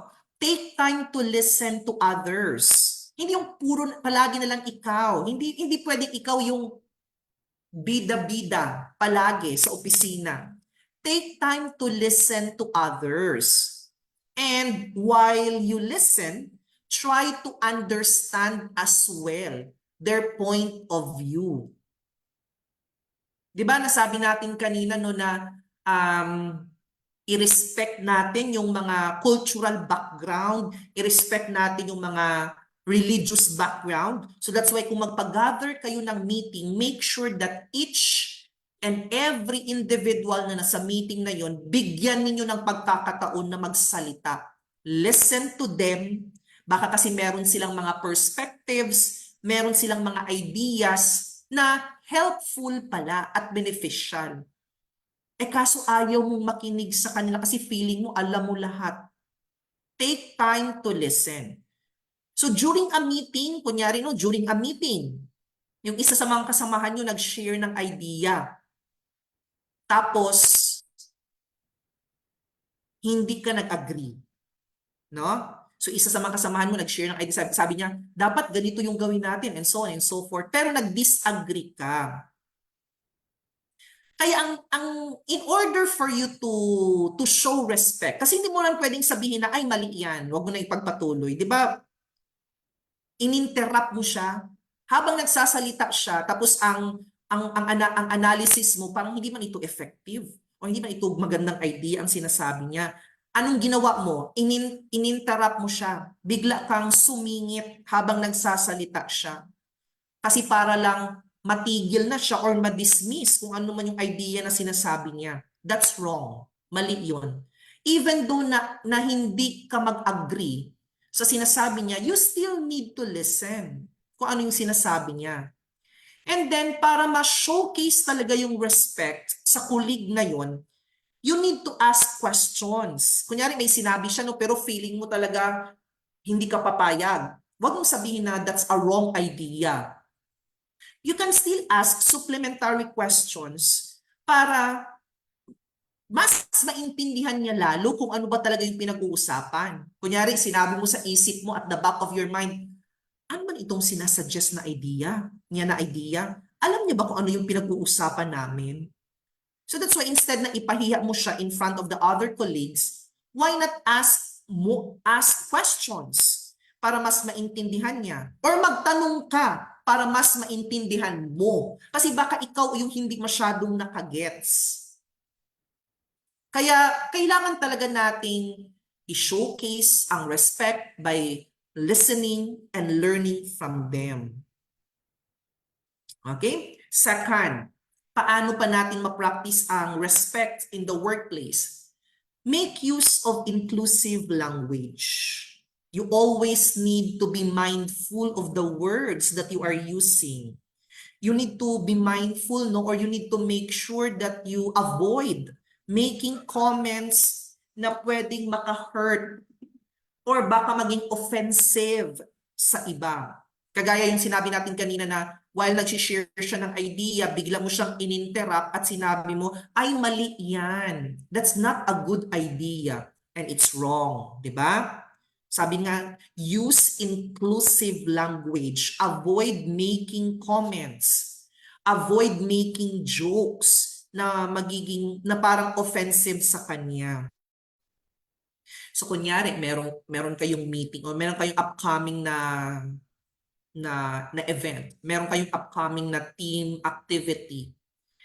Tapos biglang nag-joke yung isa ninyong biglang nag-joke yung isa ninyong kasamahan sa trabaho. Tapos yung joke niya na sense mo na parang nakakasakit ng damdamin ng iba. Ganyan. Usually yung mga like for example, yung ina-underestimate ang strengths ng mga babae, yung ganyang mga joke. Hindi kaya ng babae yan. Siguro sa'yo parang joke lang yan, no? Or a comment na parang magkaroon lang ng, kumbaga parang entertainment during the meeting, kumbaga magtawanan. Pero baka yung isa sa mga babae na nasa meeting ninyo, baka offensive yun para sa kanya. Kaya in order for you to show respect, instead na tawanan mo yung joke na yun, no, being prudent, instead na tawanan mo yung joke na yun, why not, kumbaga parang mag-suggest, parang i-correct mo, no? Or kumbaga parang sabihin, parang ka mag-disagree na in a way na you are going to make use of a language na it's more inclusive. Tapos, it will showcase respect to the background and experiences of your team members. Kasi kapag inclusive yung language na ginagamit mo, yung mga words that make everyone feel welcome and comfortable, kapag yan ang ginagamit mo, it will create, kumbaga, an atmosphere, a working environment where all employees will feel that they are valued and they are respected. And the third simple tip in order for you to practice respect in the workplace is to celebrate differences. You need to embrace diversity. Magkakaiba kasi tayo, di ba? Kung sa loob ng isang company, ang bawat isang empleyado nanggaling yan sa magkakaibang religious group. Nanggagaling yan sa magkakaiba ang cultural background. Magkakaiba ang personal belief. Like for example, meron akong friend dati or office mate na naging friend ko din naman even outside of the workplace. Ano siya hindi naman siya atheist. Hindi naman siya anti-Christ, no? Pero mahilig siya sa witchcraft. Now, na minsan nakaka-relate ako. Kasi yung Piper, kumbaga, fun fact about me, yung Piper, hindi ko naman talaga nickname yan. Sa mga kaedad ko, sa mga batang 80s and batang 90s, yung Piper kasi galing yan sa favorite ko na show, na TV series way back 1998 when I was in high school, yung Charmed. And Charmed, 3 characters yun at isa doon yung favorite ko which is si Piper nga. Kaya pagdating ko ng college, yes, Charmed, pagdating ko ng college, Piper yung ginamit ko na nickname at nadala ko na even up to now. And it's all about witchcraft, yung series na yon.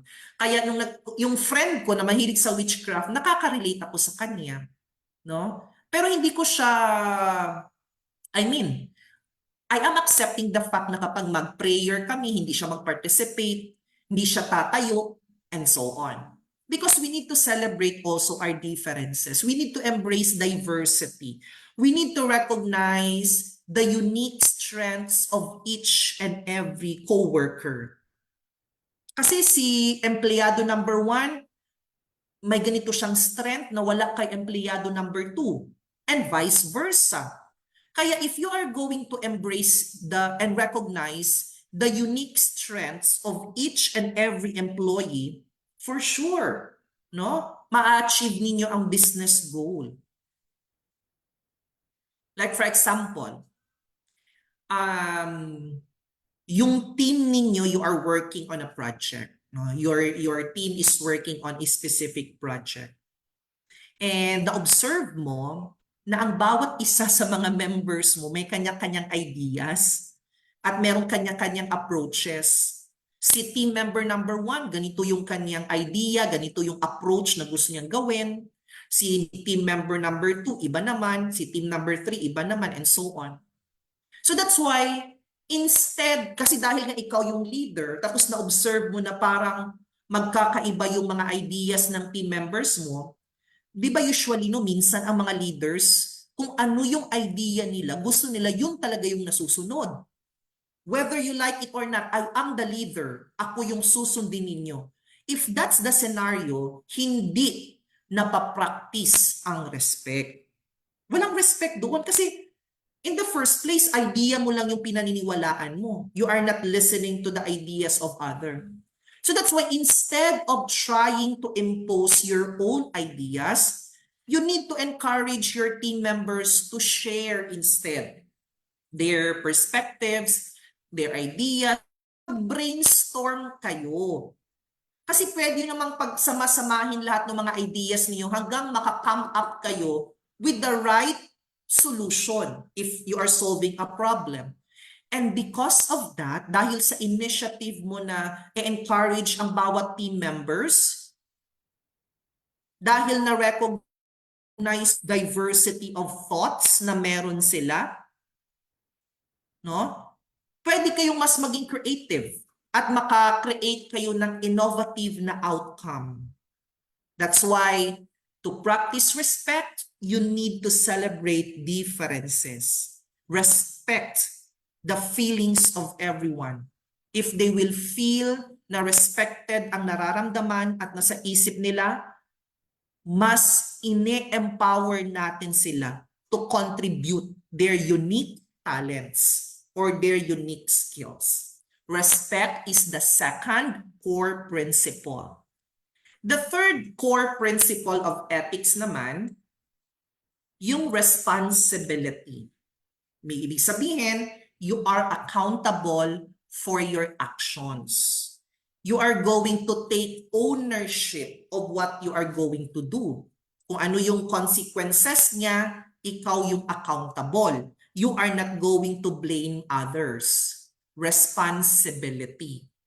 Let me share simple tips kung paano natin ma-practice ang core principle na to sa ating workplace. Responsibility. Di ba kapag nag-a-apply kayo ng trabaho, sasabihin ng hiring manager, Piper, eto yung duties and responsibilities mo. So from the very beginning na magsisimula ka ng trabaho, alam mo na kung ano yung ine-expect na kailangan mong gawin.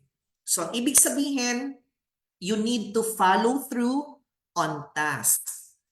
You need to complete your assigned tasks on time, and you need to do the best of your ability.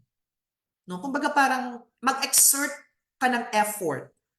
Kasi nga pinag-uusapan natin dito yung responsibility. Don't leave things unfinished or incomplete. Alam nyo, may mga tao kasi na ayaw nila ng mga recurring tasks. Kasi naging ako dati, naging team leader ako, no? And I'm handling maraming team members. And I observe may mga ibang staff members na ayaw nila sa recurring task. Madali silang maboard. Pag sinabing recurring, yung paulit-ulit na ginagawa. Kunyari, ang ginagawa nila ng Monday, yun din ang gagawin hanggang Friday, paulit-ulit. For example, magbigay tayo ng task ha. Meron isang task sa online job na ang gagawin mo is magko-comment ka sa mga blogs. So ang tawag doon, blog commenting. And on a daily basis, yan yung gagawin mo, mag-blog commenting ka. May mga individuals na gusto nila ang recurring task. Yung paulit-ulit. Kasi sa simula lang mahirap. Sa simula lang mahirap. Pero kapag nasasanay na sila, magiging easy na ito sa kanila, or in a layman's or local dialect ang tawag dyan, sisiw na lang. No, napakadali na lang gawin. Na kahit nakapikit ka, kaya nilang gawin ang trabaho. May mga taong ganun. Pero may mga taong ayaw ng recurring task. Kaya minsan hindi nila nare-render ang best of their abilities. No? Kasi nga, naboboard sila. Ako ganyan din ako minsan. Ayaw ko ng recurring. Madali nga akong ma-board eh. So that's why in between tasks, pwede kang mag-multitask. Perform other tasks na different sa ginagawa mo sa previous. Para hindi ka ma-board. Basta ang importante lang, matapos mo yung task before the deadline.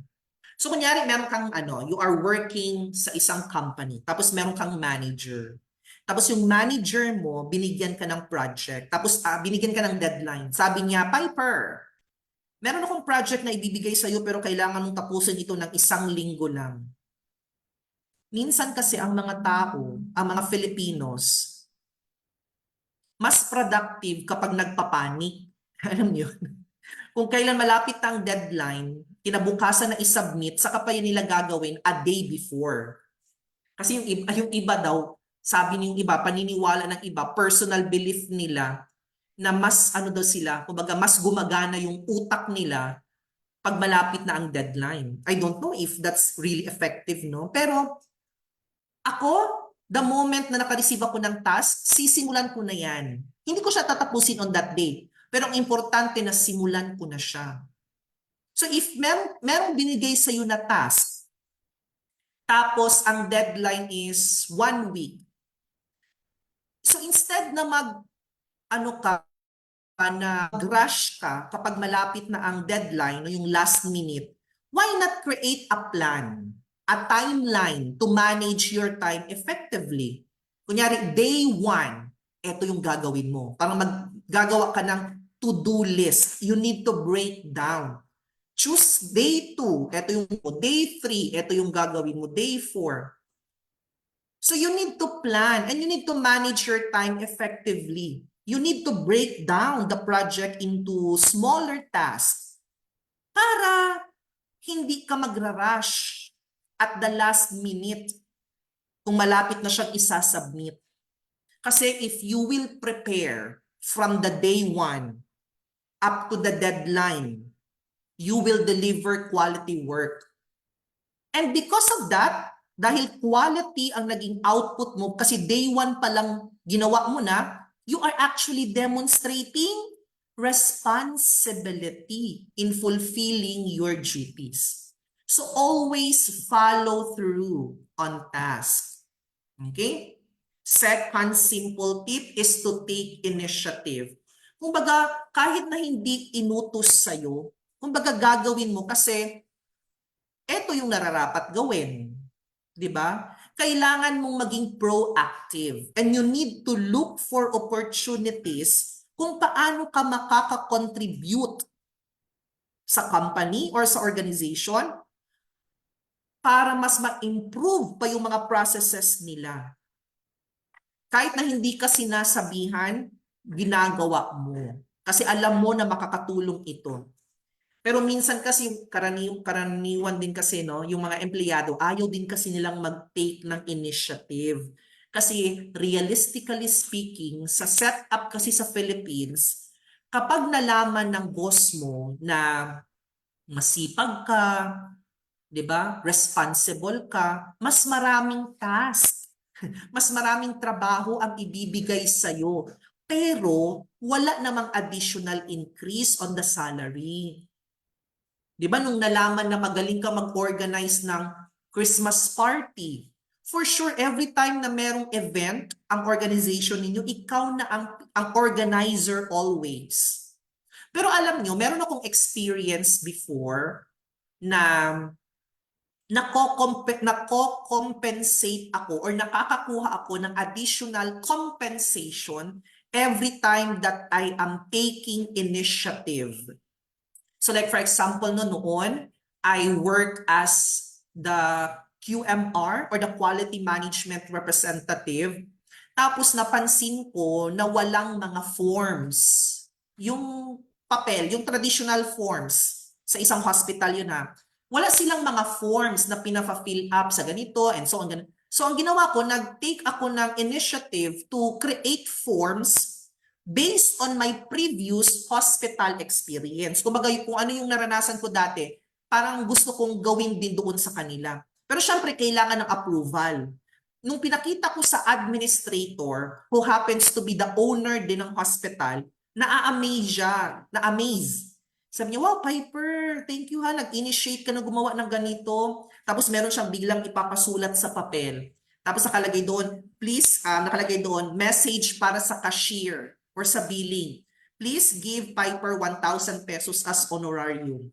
So that's an example of rewarding your employees because they are taking initiative. Sana nga ganyan lahat ng mga employers, no? Tapos dati nung nag-team building kami, ako ang nag-host. Ako yung nag-host. I am not into hosting. Siguro resource speaker lang ako. Every time na merong nag-i-invite sa akin para mag-host ng debut, mag-host ng kasal, mag-o-open ang business nila, dinidecline ko yung opportunity na yun. Kasi parang feeling ko hindi ako pang host. Tapos ngayon, here comes na may team building. Eh syempre, or ano yon, in-house na activity ng institution. Ako ang nag-host. Actually, doon ko na-prove na pwede pala akong mag-host. Nadala ko naman yung audience. Tapos alam niyo ba, after the event, binigyan ako ng 1,500 ng employer ko. And that is paying, no? That's part of my responsibility to host kasi kasama ako sa program committee. Pero siguro dahil na-deliver ko yung responsibility ko as the host ng sobra sa expectation niya, binigyan niya ako ng 1,500. Secretly, pagtapos ng event, inabot niya sa kamay ko. Binulsa ko. Siyempre hindi ko tinignan. Tapos pagdating ko ng sasakyan, uy, 1,500. So, a simple act of practicing responsibility is for you to take initiatives. So pwede kang mag-volunteer, no? Na ikaw yung maggawa ng document, something like that. Kasi napapansin ko kunyari sa isang trabaho, no, sa isang project, napansin mo na parang nahihirapan na yung naka-assigned. Kasi di ba kung may project, person responsibility, yung role mo. Pero yung isa mong colleague, yung isa mong kasamahan, hindi niya pa natatapos yung ginagawa niya. So pwede ka mag-volunteer at sabihin mo sa kanya, sige tulungan na lang kita. So ikaw yung gagawa ng number 1, ako yung number 2. So taking initiative. Okay? So that's part in your responsibility. And own up to mistakes. So parang yung accountability, di ba, parang papasok na rin dito. You need to acknowledge and take responsibility for your mistakes. At dahil pagkakamali mo yan, do not blame others. Dahil pagkakamali mo yan, you need to take steps in order for you to rectify the mistakes. We all make mistakes sometimes. I will agree to that. Siyempre, nilagay ko. Ilalagay ko ba kung hindi ako mag-a-agree? There's no such thing as a perfect person, di ba? We are not born to be perfect. Kaya magkakamali at magkakamali talaga tayo. Pero i-make sure mo lang na hindi paulit-ulit ang pagkakamali mo. Because if this same mistake ang nangyayari ng paulit-ulit, you are not learning from it. Therefore, walang progression, walang growth and development na nangyari sa iyo. Kunyari, sa isang work setup, no, habang nire-review mo yung report bago i-present sa client, no, kunyari yung report ni-ready mo na. Tapos nung re-review mo siya, meron kang na-realize na merong error sa isa sa mga computation. Kunyari malapit na. Kunyari, 1 hour na lang. 1 hour na lang. Mag-represent na ako sa client. Let me review my presentation, my report. Pag-review mo, meron kang napansing error. Mali. Mali sa computation. So instead na i-ignore mo yung pagkakamali na yon, tapos magpipray ka na lang or mag-hope, sana hindi mapansin ni client. Or kung sa school pa yan, nag-submit ka ng report, tapos mali pala yung nilagay mo doon, ang estudyante magpipray, sana hindi mapansin ni ma'am. So instead of doing that one, instead of ignoring the error that you identified, dapat you immediately correct it. Or kung team members kayo, kung isang team kayo, kailangan i-inform mo kaagad yung team leader, may napansin akong mali sa report natin. So you need to take responsibility for that. Ikaw ang nakakita. 'Di ba? Ikaw yung nakakita. So instead na mag-ignore mo at instead na mag-hope ka na lang na hindi ma-notice, take responsibility for it. Kung ikaw yung nagkamali, own your mistake. No? I-accept mo na ikaw yung nagkamali and take corrective actions. Kasi if you are going to do that, yung napag-usapan natin kanina, yung integrity and accountability, kung may mistake ka, inaccept mo yun, hindi ka na nag-blame ng other colleagues and you initiated to correct it, it's demonstrating the right integrity. Okay? So that's what we call responsibility. The fourth one is fairness. So treating others equitably or pantay-pantay. No, it's like making sure that everyone gets the same opportunities and chances. Kaya kung merong leadership training, kailangan hindi lang necessarily na yung mga yung nasa managerial position lang ang ipapa-attend. Kasi remember, di ba, sa human resource, merong tinatawag na succession planning. Kaya kahit hindi pa siya leader, no, kailangan siyang maka-participate sa leadership na training ng institution na yan. Dapat fair ang treatment. Kung may customer service training, dapat lahat ng mga empleyado mag-participate. No, fairness means giving people what they deserve.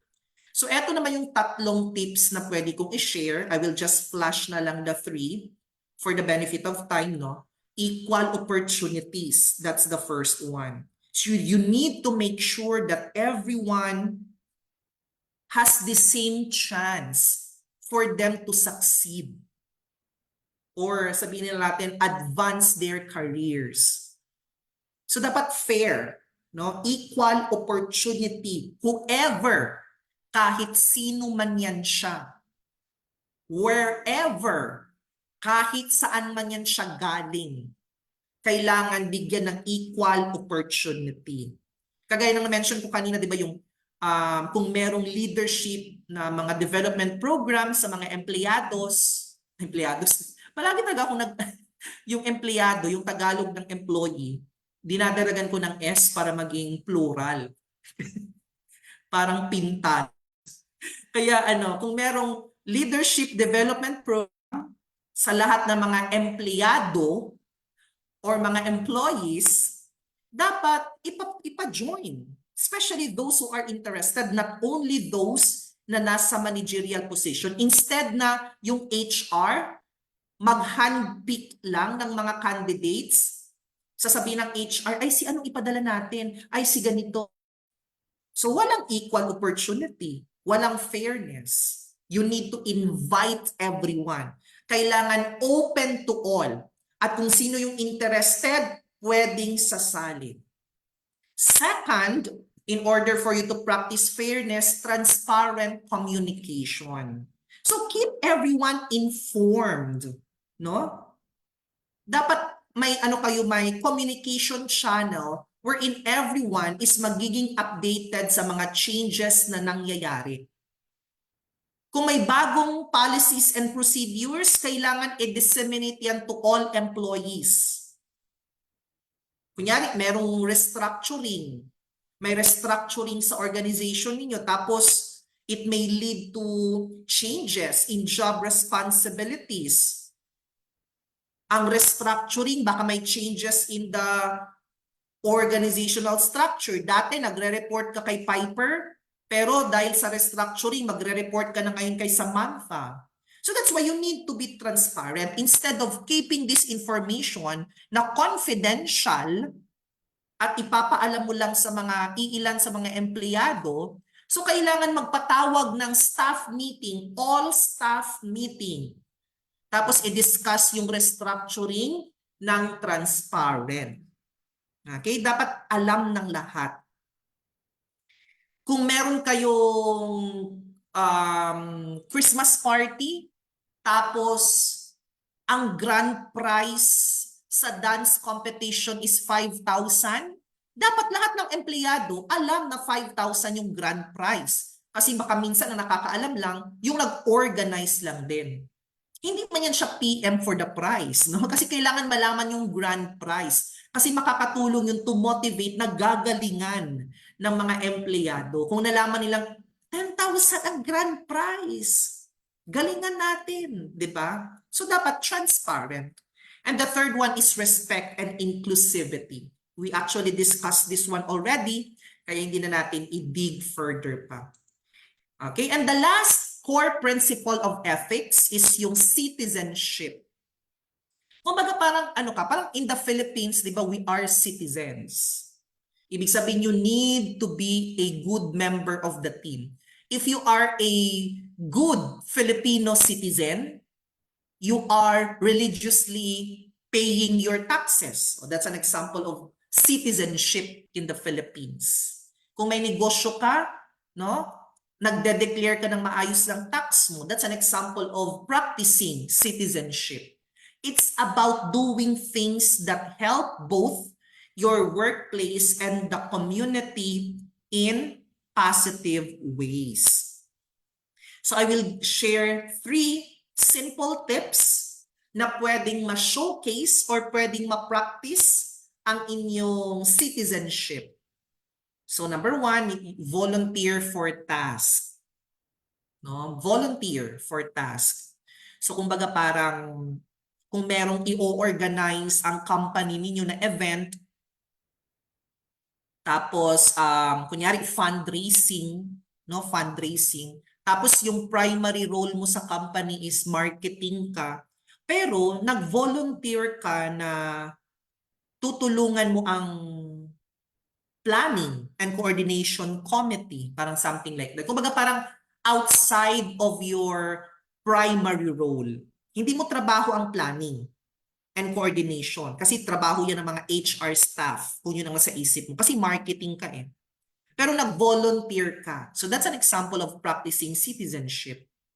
Mag-step up ka and help out with tasks or projects. Number 2, support corporate social responsibility initiatives. So kapag may CSR na activity like feeding program, si company, present ka. Hindi lang para makakain ng arroz caldo or ng lugaw ha, or para maka-free food ka lang.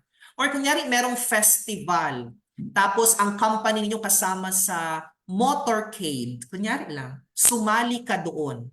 Kahit alam mong mainit, kasi sasakay kayo sa likod ng pick-up, pero sumama ka pa rin because you want to support your company. That is an example of practicing citizenship. Nag-tree planting, sumama ka, you are supporting the CSR initiative of your company. And support your colleagues.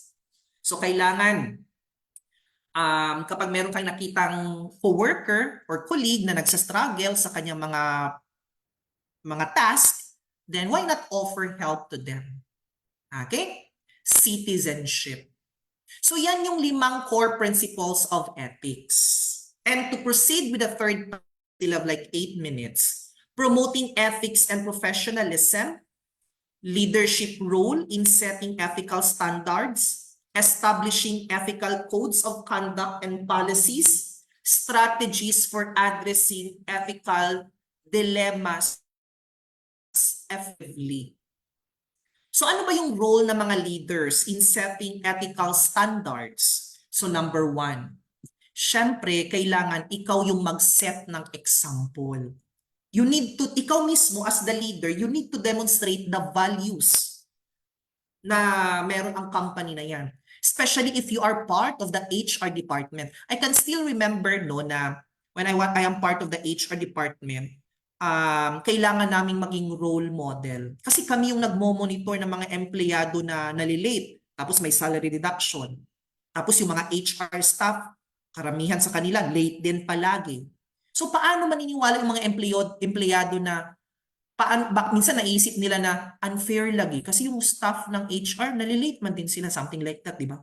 May nagbibigay kaya sa kanila ng warning or parang wala na lang kasi sila lang din yung nag-i-issue. So that's why if you are a leader or may position ka, you need to set an example. Ikaw mismo, an effective leader, if you lead by example, you take ownership with your actions. As a leader, as an effective leader, and you are leading by example, you need to admit your mistakes. And you need to be accountable for your decisions always. Kasi pag magde-demonstrate ka ng accountability and responsibility, it will instill a culture of responsibility din sa mga empleyado. Ma-encourage din sila. Ay, si Ma'am Piper nga, no, ina-accept niya yung mistake niya. So, nagiging role model ka nga. So, you need to set as their example.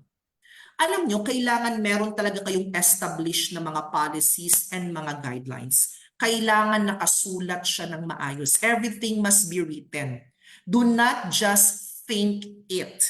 You need to ink it as well.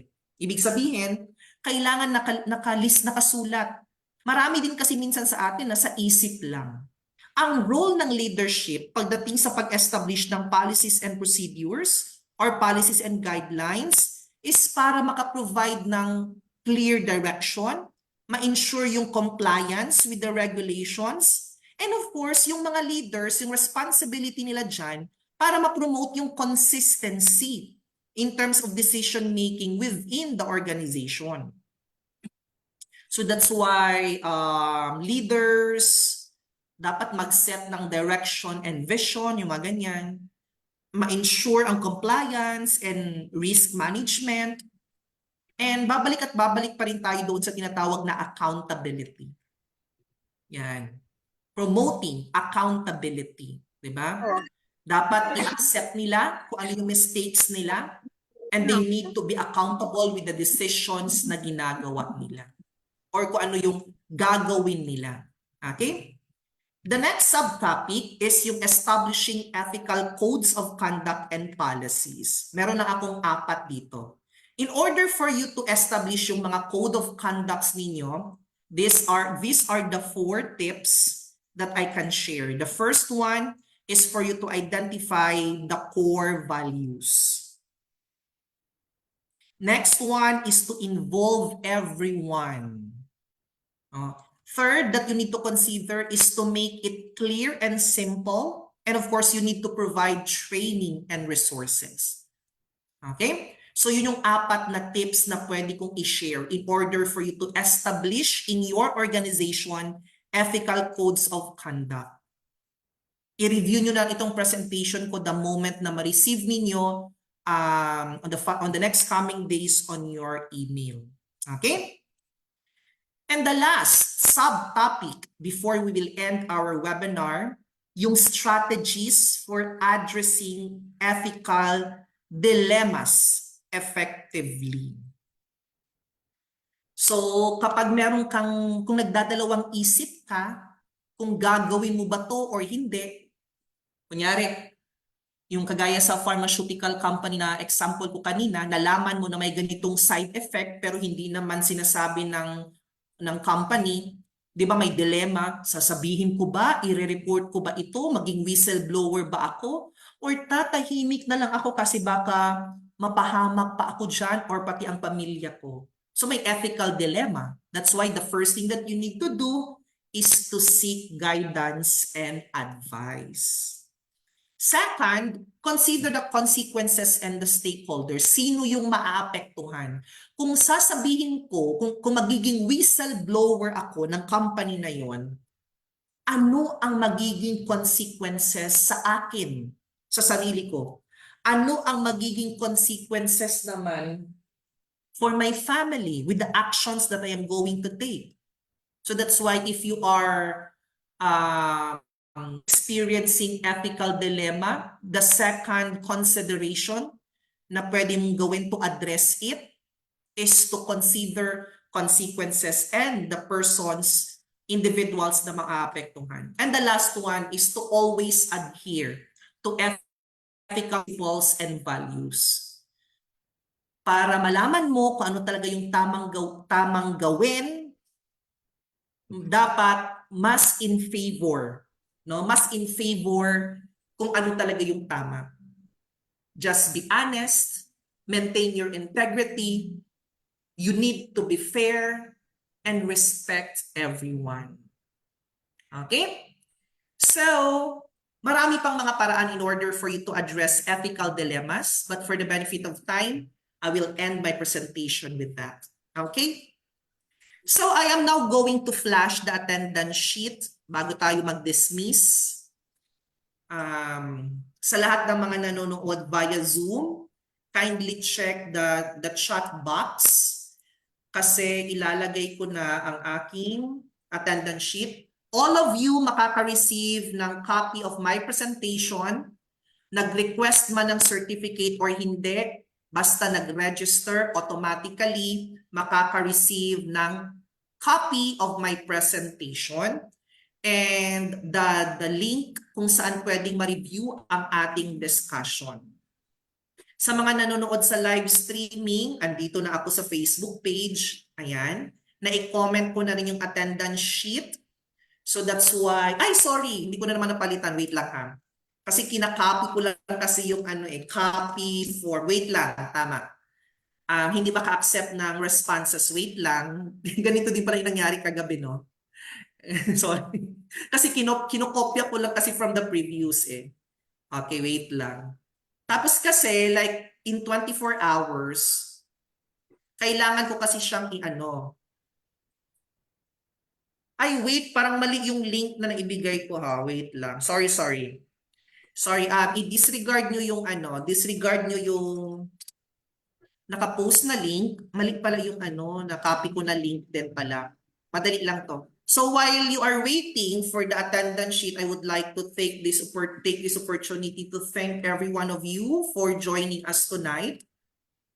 Meron pa kaming mga upcoming webinars. I hope you will still join and participate. Kung hindi naman kailangan ng certificate, pwede naman kayong hindi mag-request. Okay, and of course, inform your friends na sa tingin ninyo makabenefit sa mga topics na meron kami for the month of March.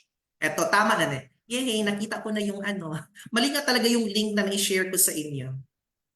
If you are happy and satisfied with our free webinars, I am actually encouraging you to leave a review on our Facebook page. Kung hindi naman, kung meron man kayong time at hindi naman mabigat for all of you, I am encouraging you to leave a review on our Facebook page. Makakatulong din yun sa amin to increase our reputation. So I already commented and chatted the right attendance sheet.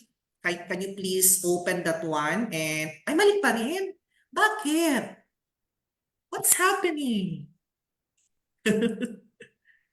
Hindi na, okay naman dito, wait. Hala, pinaglalaruan ako ng Ayan, na-comment ko ulit. Can you check again?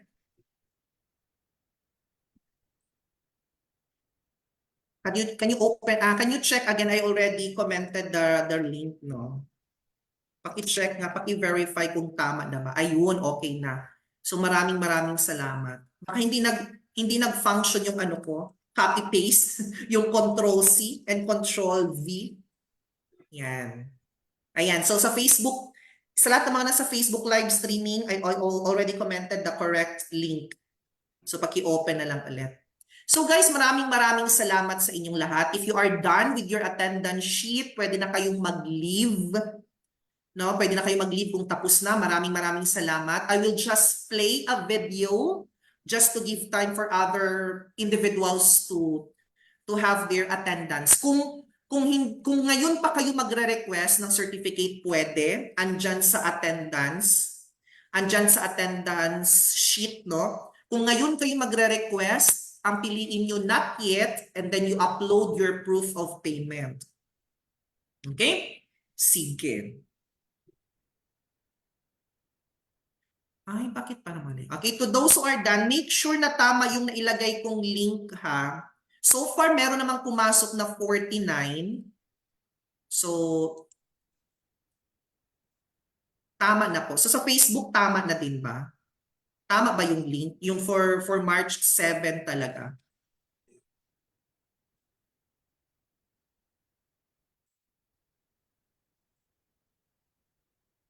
Okay, sige guys. If you are already done, pwede nang mag-leave. Ang certificate will be issued tomorrow. It's either morning or afternoon, no? Depende kasi may iba pa din kasi kaming ginagawa. Kaya sinisingit lang namin yung pag-create ng certificate. Pero guaranteed na on the following date yan siya sinisend. It's either morning or afternoon or minsan basta hindi matatapos yung araw. Okay, so maraming salamat. I will just play a video para lang hindi dead air and mabuhay ug madayaw. Everyone keep safe, good night, and enjoy the rest of the day.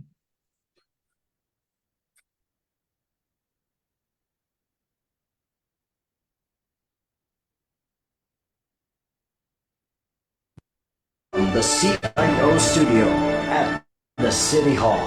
This is Tagum News Central with Louie Lapan.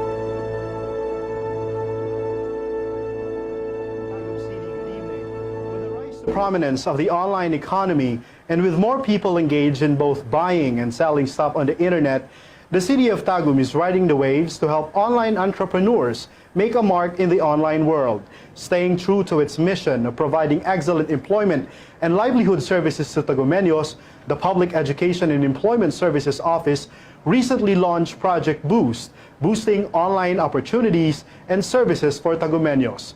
Beneficiaries were subjected to a 10-day rigid training given for free by the local government, giving them the tools and tricks of the trade to make them competitive in the online arena. Our correspondent Ziara Manalo begins our broadcast tonight with an in-depth look of Project Boost and how it prepares Tagumeño online entrepreneurs to laugh all the way to the bank. Here's the report. Bringing the online opportunities and services to Tagumeños is one of the new angles to the Public Education and Employment Services Office, or PISO, is eyeing for this year. This is made possible as the LGU's newest department launched its first ever Project Boost last May 28, which ended on June 11, 2018. The program offers 10 modules which explore administrative services, content management, Facebook advertisement, and online reputation management, among others. PISO partnered with a skills development company, the Knights of the Online Marketers, which is based in Davao City, to fully realize this program. The online outsourcing industry is actually for everyone. Hindi mahirap makahanap ng trabaho, especially if you have a lot of skills in using the ICT into its full advantage. A former nurse, Madel Tumulak, one of the 25 beneficiaries, stressed the importance of learning this technology for people like her who wants to work home-based. Tanan man jud inclined sa computer, so at least ginatudluan ta diri unsaon proper way sa pag-utilize sa computer, especially na information technology era na to karon. Ni-focus ta on the ICT nga program. Nag-elevate na jud ang peso na dili na siya the usual nga referral to establishment, referral to asa na mga employers, but now ni-embark tag another na it's a kulba sa among part because it's the first time na ni-adapt ani nga program. Well, the program is set to make Tagum City as one of the most competitive cities in terms of ICT integration. It ultimately aims to help interested Tagomeños to be effective online entrepreneurs. Reporting for Tagum News Central, Ziara Manalo, CIO Tagum.